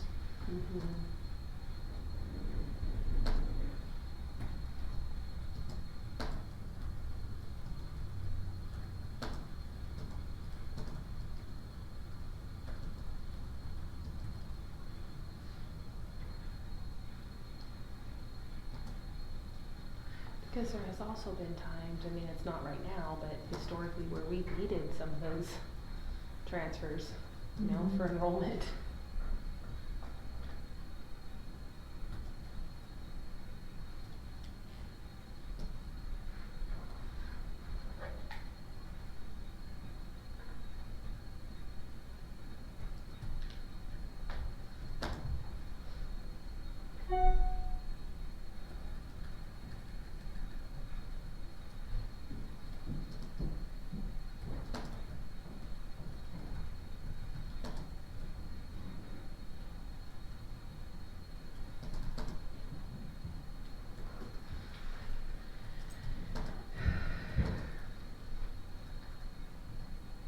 Something along that line.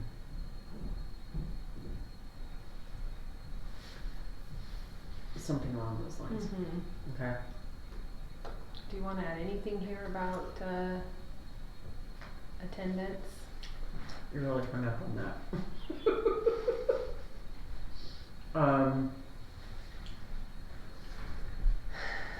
Let's see here. This would apply for transfers only, right? Predominantly. I mean, it's just such weird, I mean, we just have so many high absentee. Is It's it- having a grave impact on, I know. Do we have a policy in general, a student we do have an attendance policy. attendance policy? Mm-hmm. But it's Okay. really hard right now to send, I mean, it's Yeah. mixed, like you can't, how do you hold a parent accountable with COVID and when we're saying don't be at school, and Yeah. so. I mean, I don't know if it's appropriate to put it in here, to be honest with you, it is a big deal for me, just because we're just seeing high numbers right now.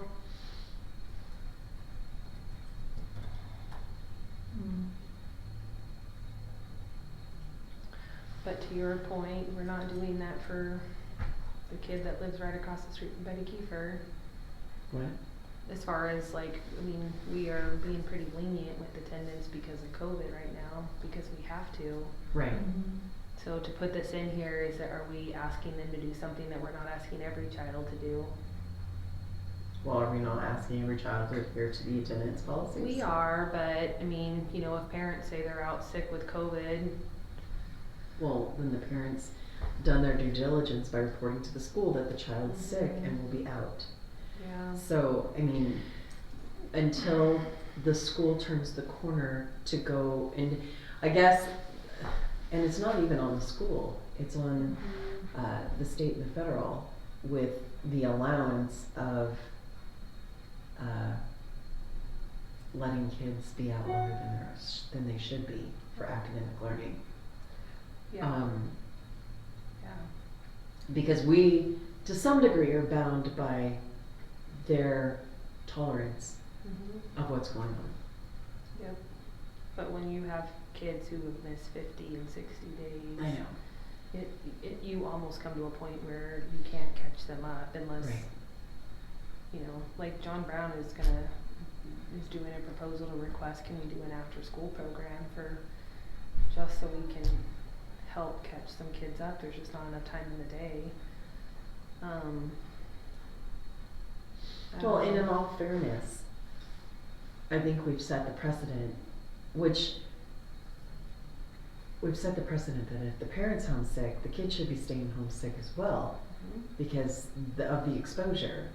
And if they're not, you know, and then there's this ripple effect. Mhm. So it's catch-22. 100% is. That's So- why I said, is this appropriate right now? I don't know. Feels like that's grayer right now. Because we say, you know, don't come to school if you're having symptoms. Where, you know, 5 years ago, lots of kids came to school with runny noses. I mean, we said, you know, don't come if you have a fever, don't come if you throw I know. up. And the everyone sent their kid with runny noses and colds and coughs, Well- and now we're sending kids home with those kinds of things. I know. Which, you know, Yeah. I have no problem with kids not being in school when they're sick. Mm-hmm. But the problem is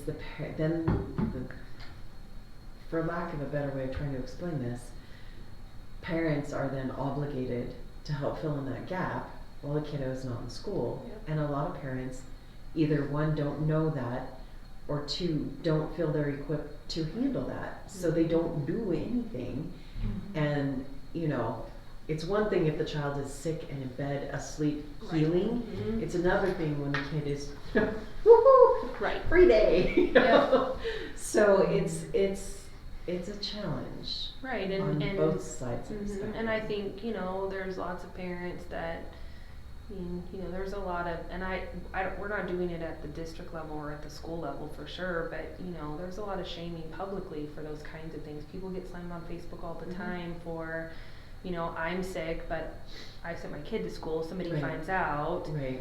So you sent knowing that they were exposed. I mean, it goes Mhm. back and forth, and so that's why I bring it up. I mean, it is a super big deal to me, just because I'm watching this and it breaks my heart, because like I can picture 5 kids that I'm just like, oh my goodness. But see, But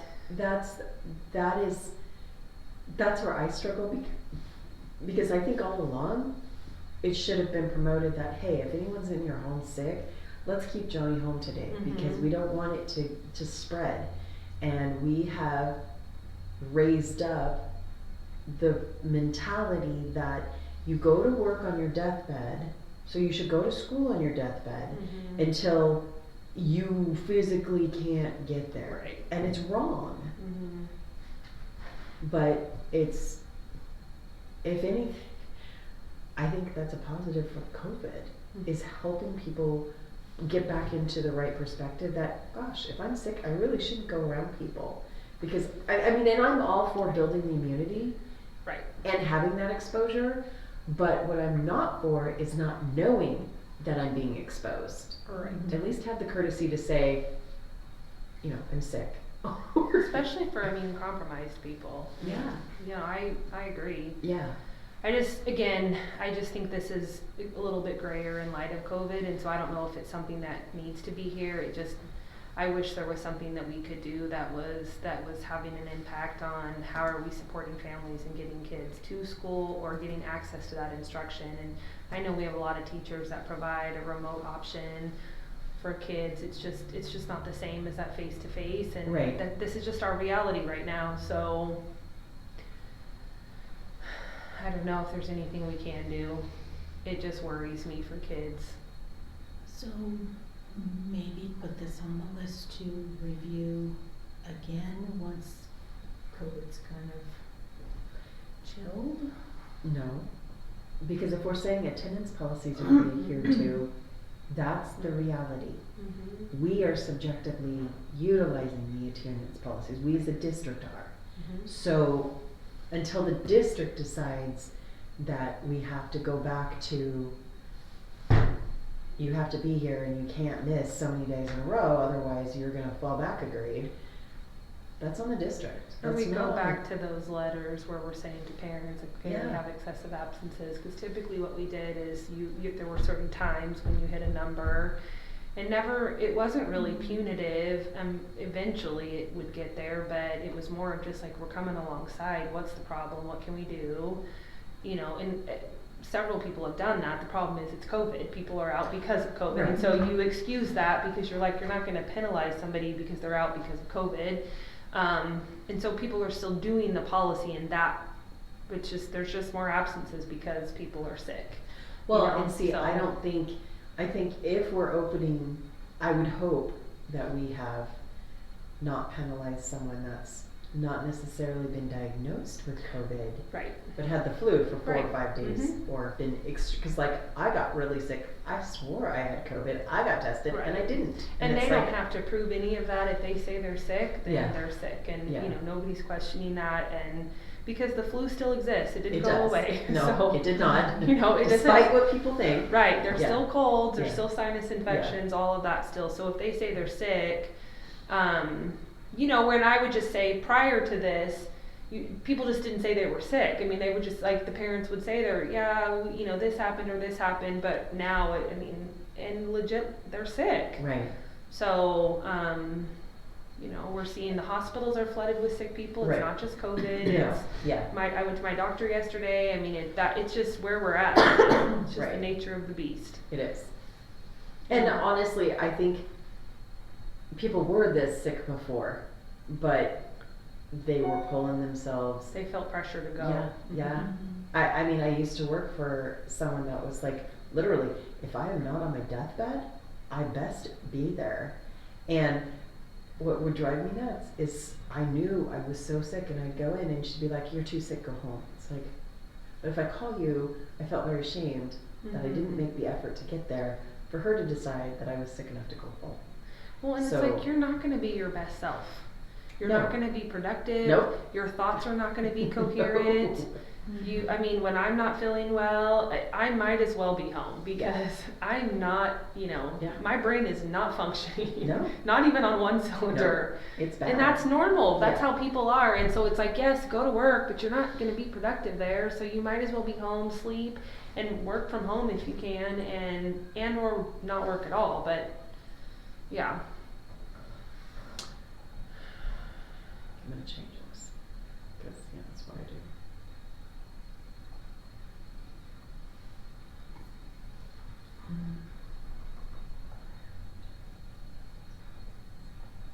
Yeah, because inappropriate is subjective.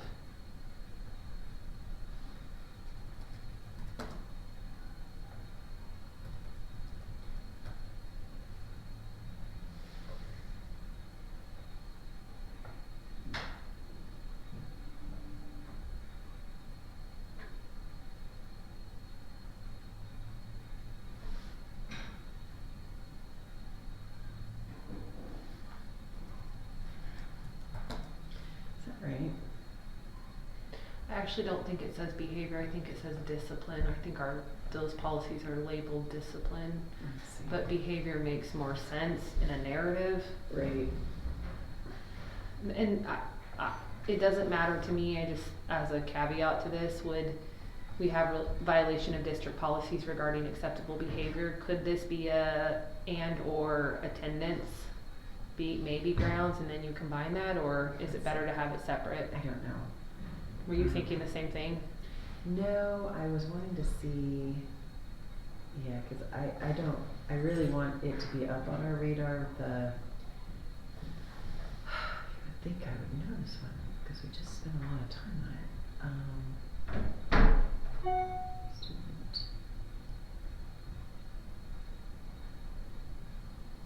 I think we call it student discipline. Yes, 3330.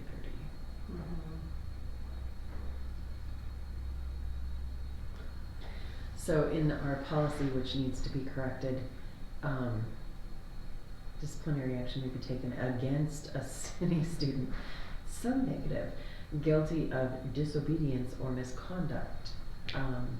This is actually one of the cross-reference policies in the next round that we're gonna do, I think. Okay. There was another one that I was like, this really bothers me. Oh, 3340, corrective actions and That's terrible. punishment. We shouldn't be punishing students. I agree. It's not how we shape behavior. How about, let's see here. I think behavior's fine, it is, will they make that connection to student discipline or? What if we just say violation to district policies may be grounds for moving a student during the school year? Do you feel like that's too vague? I had the same thought and then I thought. But if we're just saying attendance and behavior are the only things that are gonna get you cabooted, I don't think that's right That's a good either. point. We're saying, look, there's district policies, you need to know what they are, you need to adhere to them. Yep, so then you would take off number 3 and it Yes. would just be all encompassing. Yep. I like that better. Because that's the reality, we want them to Mhm. follow the district policies. Yep.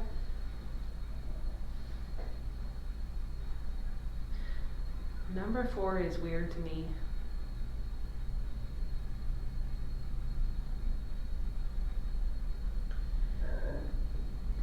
Excuse me.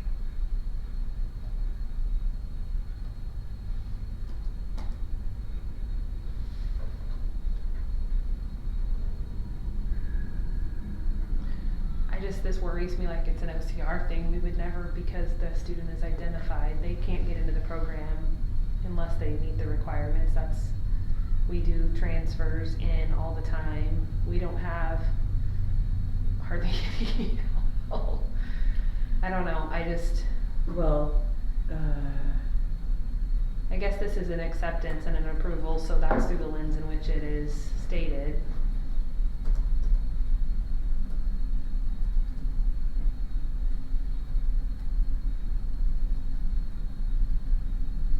I like that better.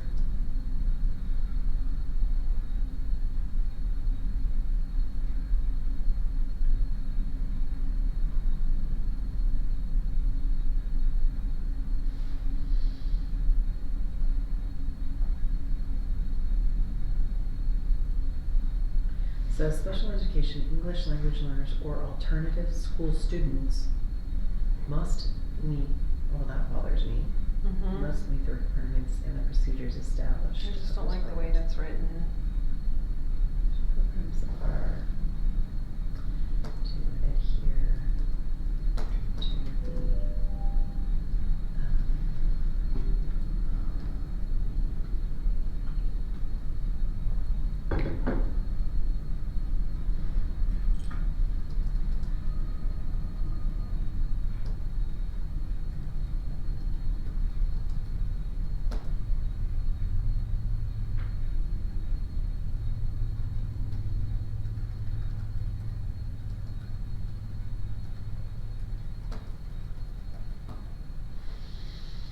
is that better?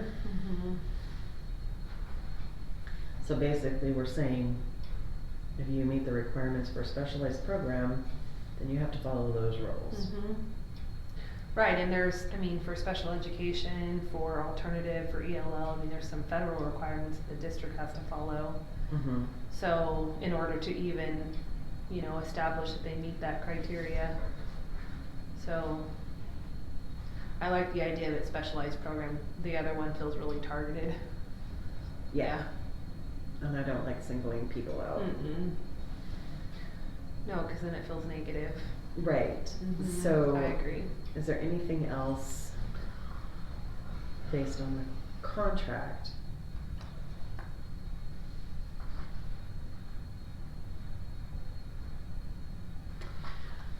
I do think,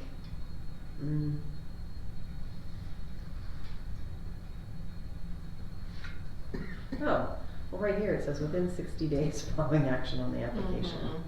Mhm. Okay, but, I like the way you worded it though.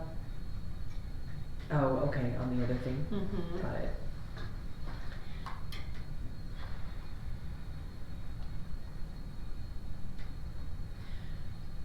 We are, okay,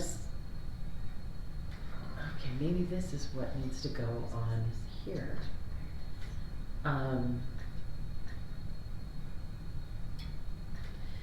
Cause we have revocation of a transfer. It says the district reserves the right to remove a transfer student at any time because of unacceptable behavior, false or misleading information on the open enrollment application, lack of academic progress, or poor attendance.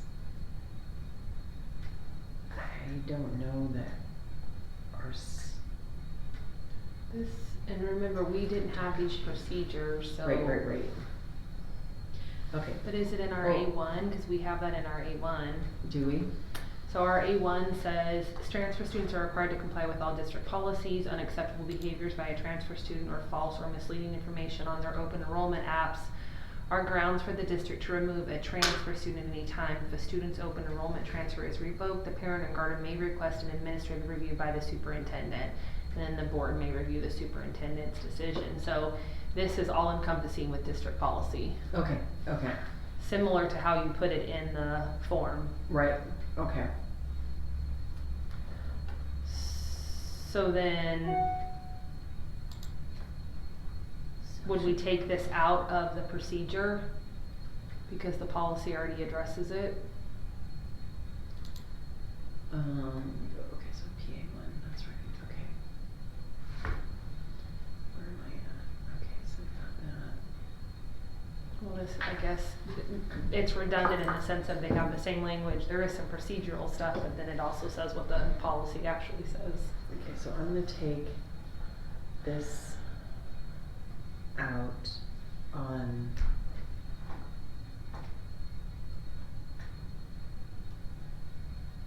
I took out on the procedure, if the Mhm. request for open enrollment is approved, notification will inform the parent of the following.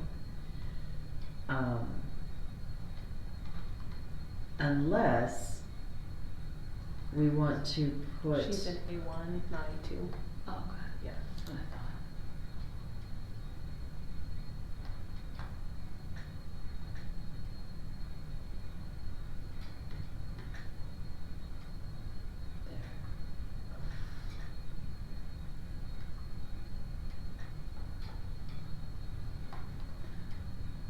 Because that's going on the form, so I don't think it needs to be in the procedure. Yeah, it feels like between the policy, the form, and that we say it a lot of times. We do, which, redundancy is good. Yeah. Um, Mm-hmm.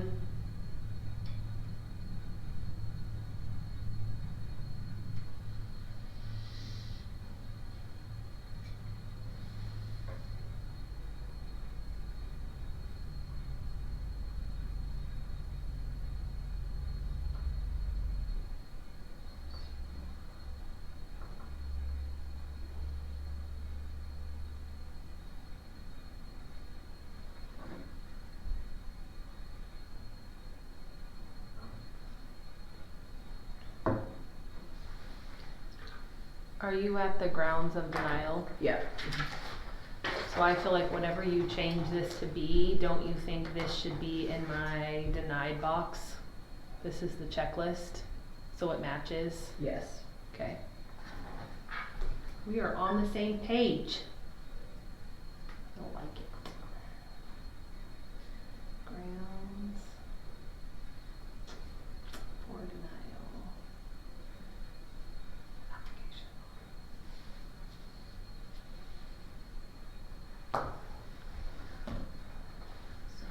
Do you want me to go in and change the class size numbers specific to what our policy says, or is that what you're doing right now? I'm looking at it right now. Okay.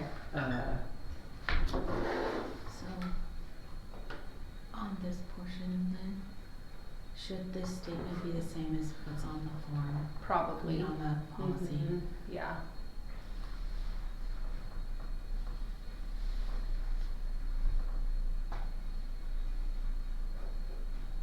Yeah, I need to match that. Thanks for pointing it out.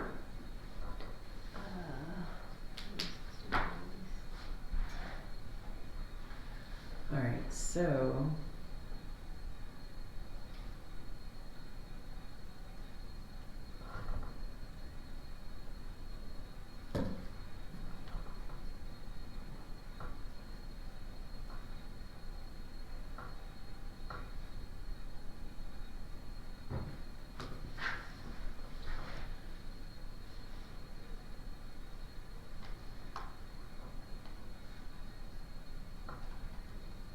Can I just tell you how awesome that would be?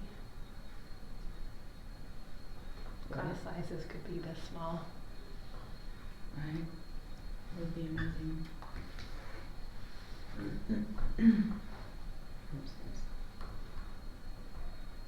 So.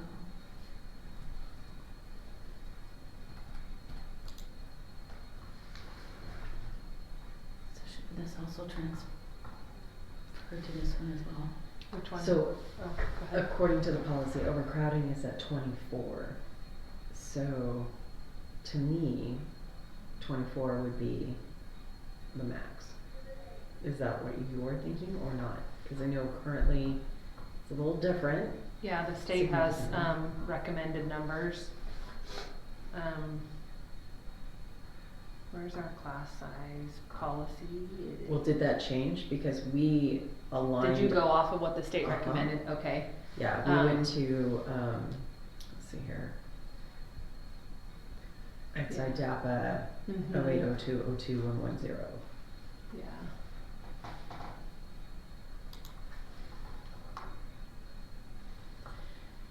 Yeah, because our numbers were so out of line with what IDAPA is stating. Right. I mean, unless IDAPA's I changed. don't think it's changed. Yeah, cause it says the district will rate consistent with class size. We had kinder at 20, first, second, and third at 20, but we said overcrowded would exceed the 24, 24, and then 30, which is 4th through 6th grade, which is what I'm positive. Yeah, that's what our policy DAPA states has. now. Yeah.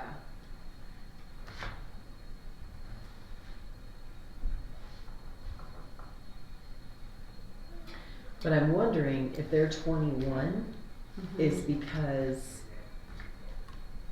20 is the class size, so 21 would be over.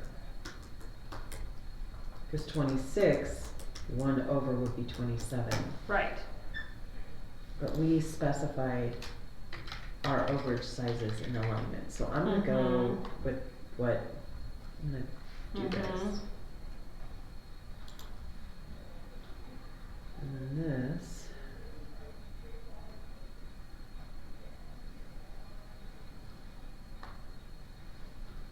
Did you find the class size, IDAPA with the narrative?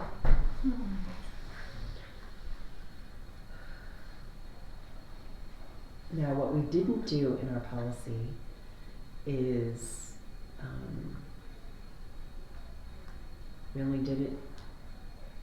we only did overcrowding for kindergarten, grade 2 and 3, and grades 4 through 6. So we haven't defined it specific to, secondary? Correct. Mm-hmm. But what they're going off of, and I don't know if IDAPA does. I'm gonna pull it up right now to see.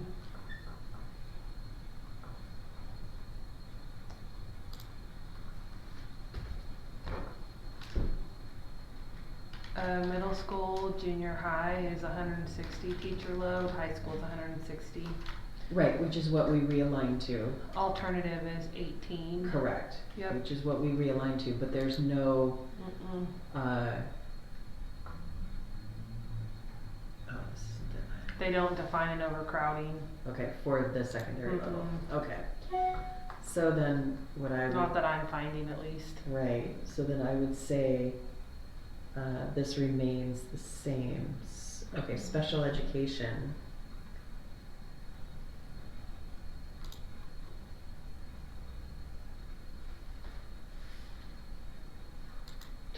That should be 18.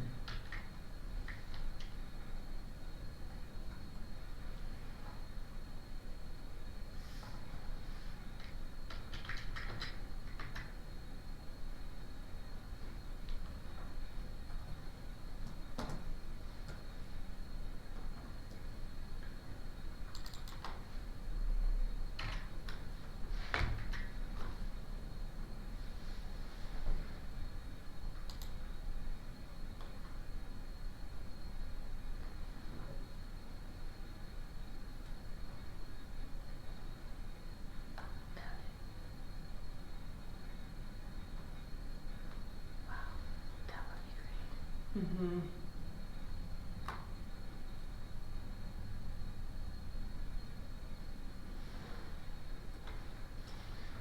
Yeah, if they could fund it, it'd be great.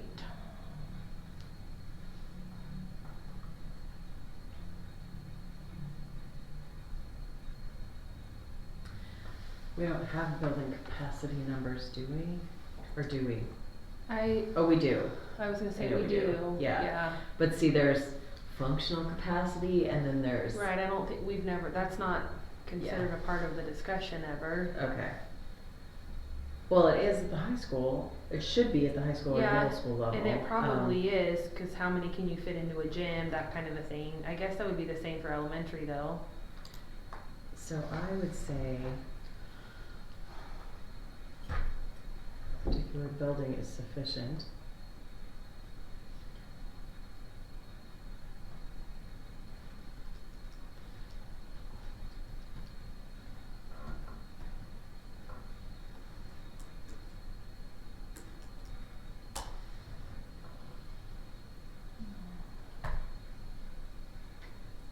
Cause the total enrollment in the district to exceed.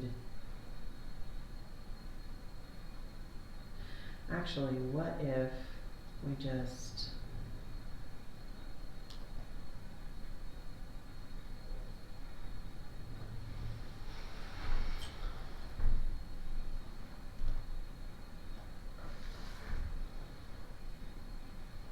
Can I just say I hate that 30 is that number for 4 through 6.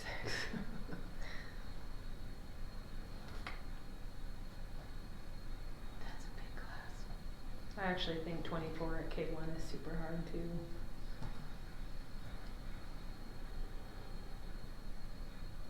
Yeah, and the times that I've helped with kindergarten and up through 3rd grade, just, wow, that's a lot of kids.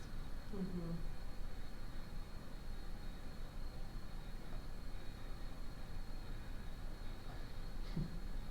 Okay, this is a long roundabout way to make these changes. Alright, so. So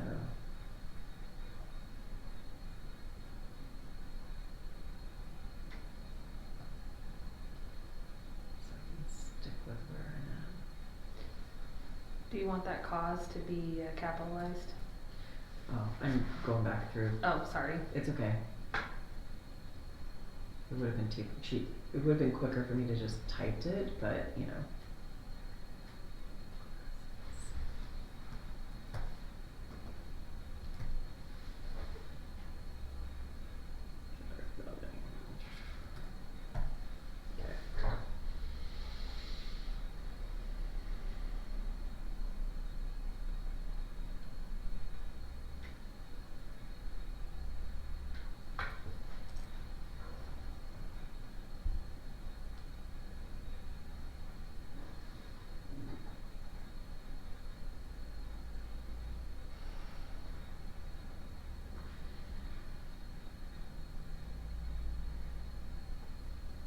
Okay.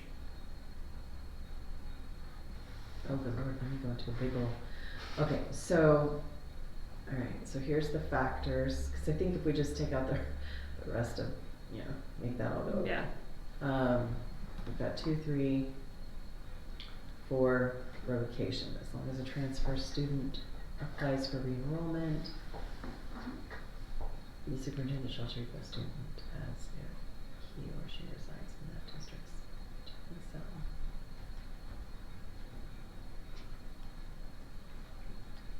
So, okay, I don't understand this. Well, I don't know. So as long as a transfer student applies for re-enrollment, the superintendent shall treat the student as if he or she resides in the district in that school's attendance area. However, the district reserves the right to remove a transfer student at any time. Okay, well, that answers my thought question as I thought out loud. So, this is strange. From ISBA. Yeah.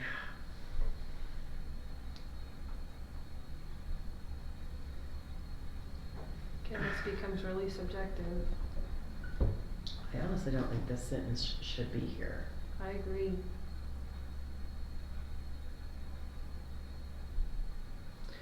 I actually think you could go back to what you originally said, and district reserves the right to remove a transfer student at any time because of a violation of district policies and or false or misleading information on the open enrollment, and then that encompasses it.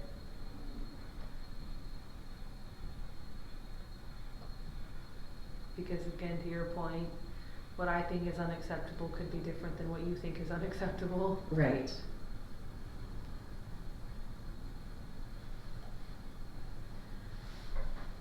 So the district reserves the right to remove that transfer student at any time because of violations of district policies or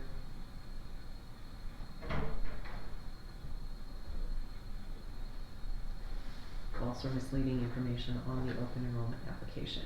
So there's two reasons right there. Mm-hmm.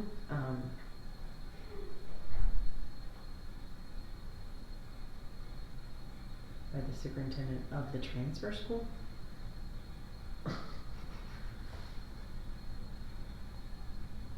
Everybody just gained a new title. I don't understand some of this. This is just nuts.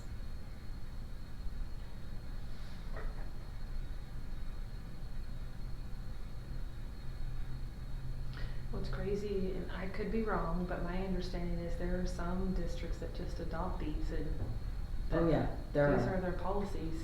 There are. Mm-hmm. And I honestly think when we initially rolled over to it in '07, I think we may have done that as well. I don't know. I have no idea. But by the way some things are written, I would think that.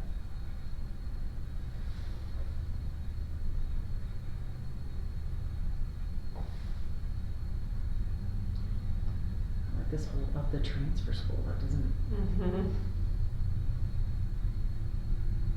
It would be the receiving school, if you were gonna do that.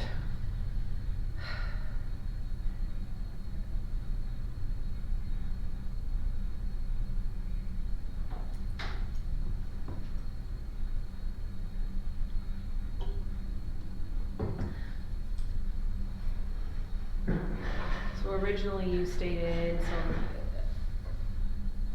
you wanted the rendering of that decision, and so not an appeal to the board because it would come to the board initially, is what you originally said. What? When we first talked about revoking a transfer, Right. it would not be at the superintendent level, before we ever denied it, or it would come to the board. Well, So when it says the board, the superintendent maybe appeal their decision to the board, you guys would have been a part of it from the get-go, is how I thought we wanted to go.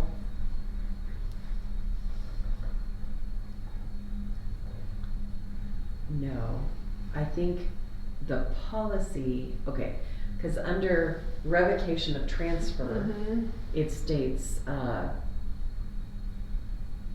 if a student's open enrollment transfer is revoked, the parent may request an administrative review by the superintendent. And then right after that, the next sentence is the board may review the superintendent's decision. So in trying to understand all the things, this on the procedures is falling in line with the policy as it states, in the beginning, up here at the very top, when we're talking about the open enrollment,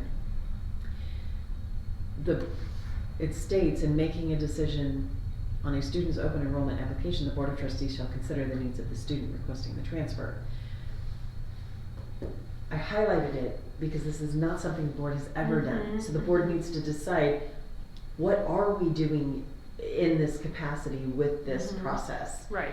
But respecting that, you know, if it's revoked, then the superintendent's telling us why it's revoked, but then the parent can, if the parent doesn't agree with the superintendent, the parent can come petition the board.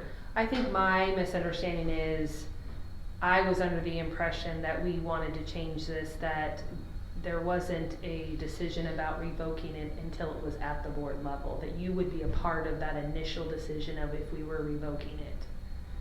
It wasn't gonna solely lie at the superintendent, that you wanted to be a part of it. And we talked about zone transfers would be at the district level, but open enrollment, so you guys would be a part of accepting those, and if we ever decided to revoke them, you would be a part of that initial decision, not after the fact. So maybe I just misunderstood. Or I just totally forgotten because we've been on this now 3 weeks. I know. Because there's been a lot of, Right. not confusion, but Yeah. just, There's been a lot of discussion. there has been, reflection is driving me nuts.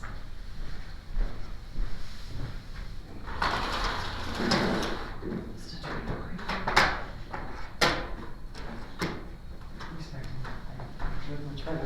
So that's just, you know, Okay. if it happens at the board level, then the parents would be appealing to the board.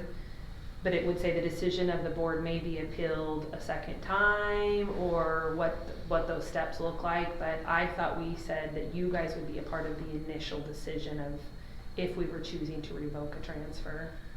Well, I think my concern is the board has no clue Right. what their responsibilities are with respect to Mm-hmm. enrollment, transfers and all that. Mhm. So I think the board needs to decide what is our involvement. Right. Before we actually can say, it's going, you know, we're going to be pushing Right, the kiddo right. out. Because I know I asked to give the board how many, what's the student population in this category? What are we looking at? And Becky said she sent you a report. I didn't get a report. Yeah, so when I've asked her, because last time you asked me specifically, like, how many of these have we revoked? And she said all of that's included in a report that I submitted. So, you want me to follow up? Well, let me, so it would have been in the last, She said it would include, it's the open enrollment pieces, which is what you wanted to know. And then if there were any students that we revoked those transfers.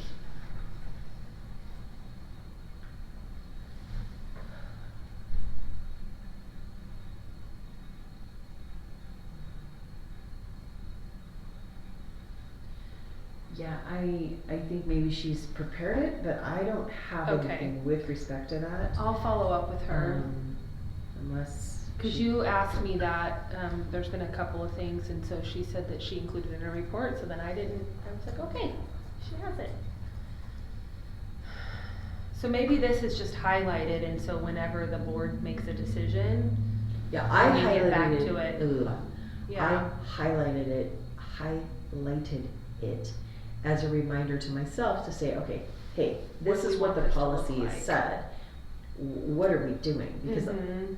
I'm not directing how it's gonna be done, the board needs to decide that. Right, Um, so then this little paragraph will be in line with whatever the board decides. correct. Yeah, So, it's just driving me nuts.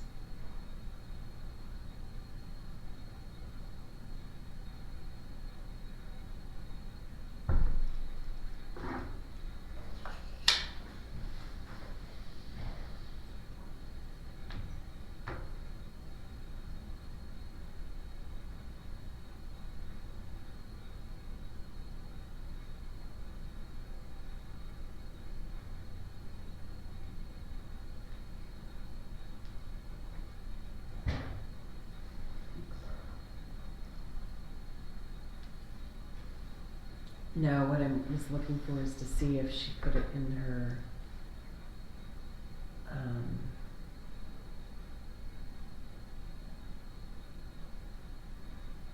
Her superintendent's report?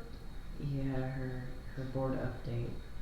Cause she has a tendency to do that, she'll respond and, I mean, Mm-hmm. it's a lot, so I'm just trying to, yeah, it's not in here either. Okay, Cause so I don't want you to go back to her and she'd be like, well, I put it there and. that I'll means she didn't follow up write with it." her. Okay, Cause I have touched base with her about, you asked for 2 different things specific to open enrollment, and she said that she had submitted, and I was like, okay, then I don't need to do anything. yeah, no, I don't show Okay. receiving an I'll email follow specific up. to that. What's this one? Oh, that was my response to Brian, okay.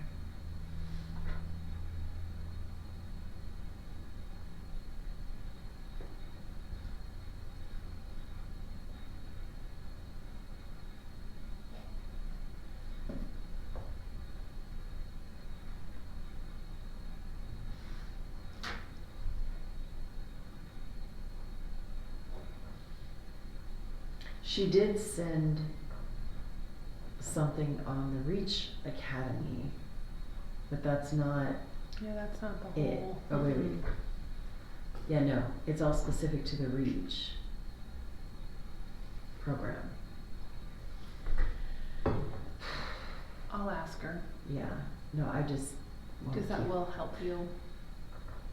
Yeah.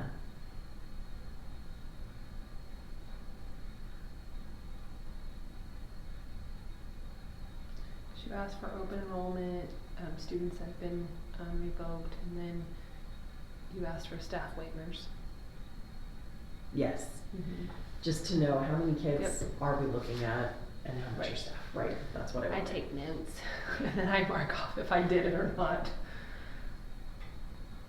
It keeps us all organized. Yay.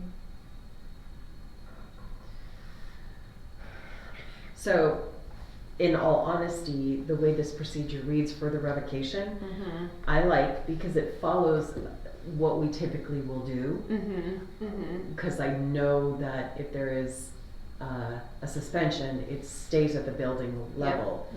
Mm-hmm. To some degree, if we're revoking, this is in my mind how if we're revoking a child's transfer, that to me would fall under the same guidelines as an expulsion, because we're kicking them out. So with expulsions, that is brought to the board's attention because it will have to come for a hearing. What this is saying is that we're gonna revoke it. The parents can go to the superintendent and say, you can't do that, and then the superintendent can say, yes, I can, and the parent can say, I wanna talk to the board. So, to some extent, it is following in line with the expulsion hearing process if the parent wants to take it that far. Mm-hmm. And I think last time our conversation was, and you know, again, these are all if then, depending on what Right, you right, guys right. decide. Right, exactly. Was that if we went this route, it would come through the guise of a student hearing, and that Mhm. would automatically go to the board. Right, So not really a superintendent decision, but a board decision, like it would just bypass that and go to a student hearing, which comes to you. well, So, but I think if I'm correct, if a student is suspended at the Mhm. school district, I mean, at a building level, Mhm. and the parent's not happy with that, their next step is to go to the super. Mhm. And then if they're not happy with that, which I know kids can only be suspended for short periods Right, of right, time. right. But if they're not happy with that, then they come to Then the it would board. come to you. Right. Which on the expulsion realm, It comes straight to you. it comes straight to the board because of the significance and Mhm. seriousness of that. Right. But the action that brought it to that point was significant. So I would think that, and I am just talking out loud, Right.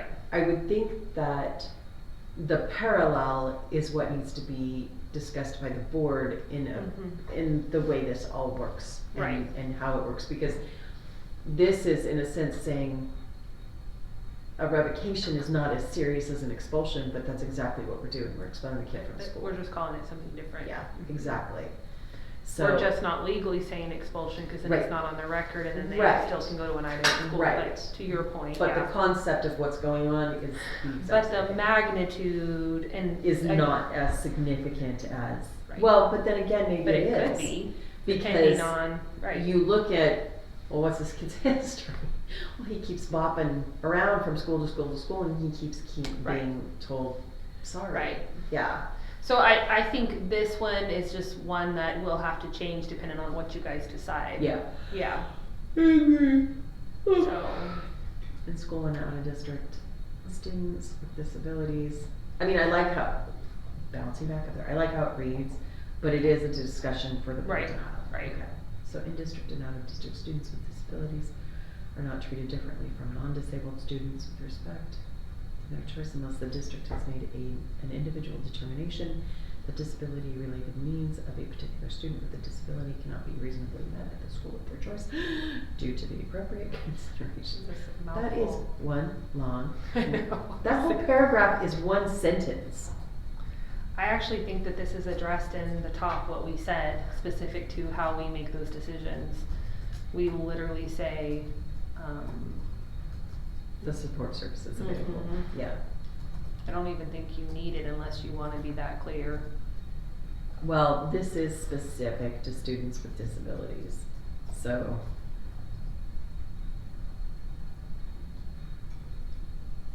And I'm assuming they probably had some OCR specific to this, which is why it's in here. From the state. Okay.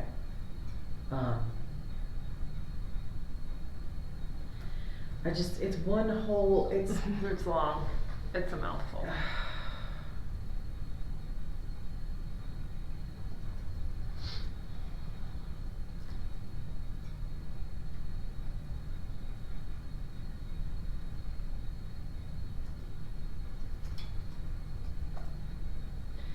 I say we just use it. It's, yeah, I mean, it's clear. School days? Is that?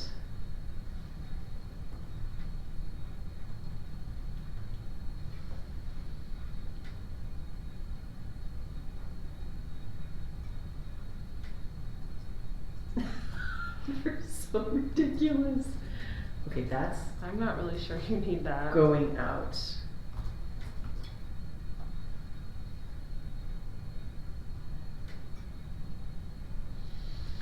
Okay, so then, in, It's 11:30. yeah, I know, I see that. So we finished 3010A Mhm. 1 and 2.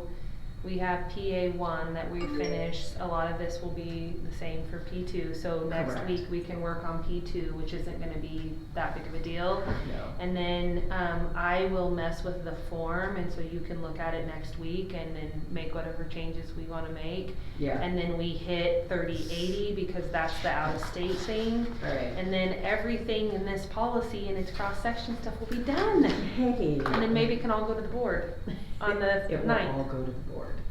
I'm curious, 3080. I feel like all the work we've done, we might be able to.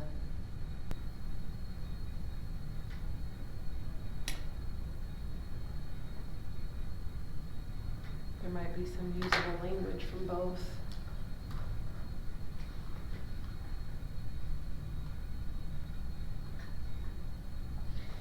Did we go through this already?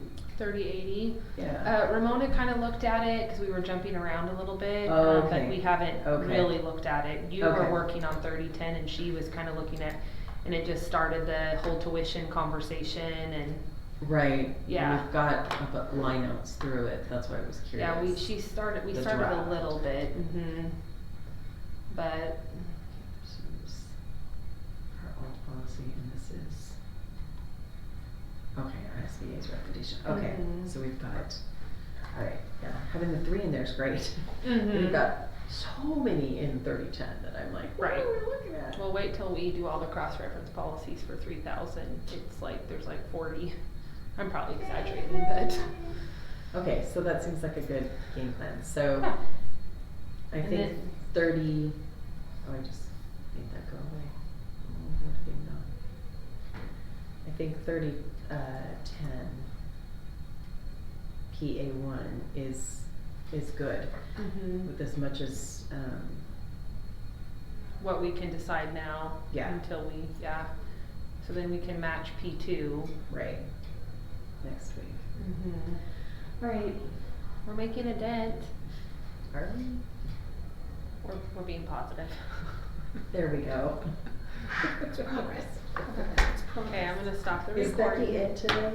She went up to Athol this morning, Oh, yeah, for Kathy's to thing. Kathy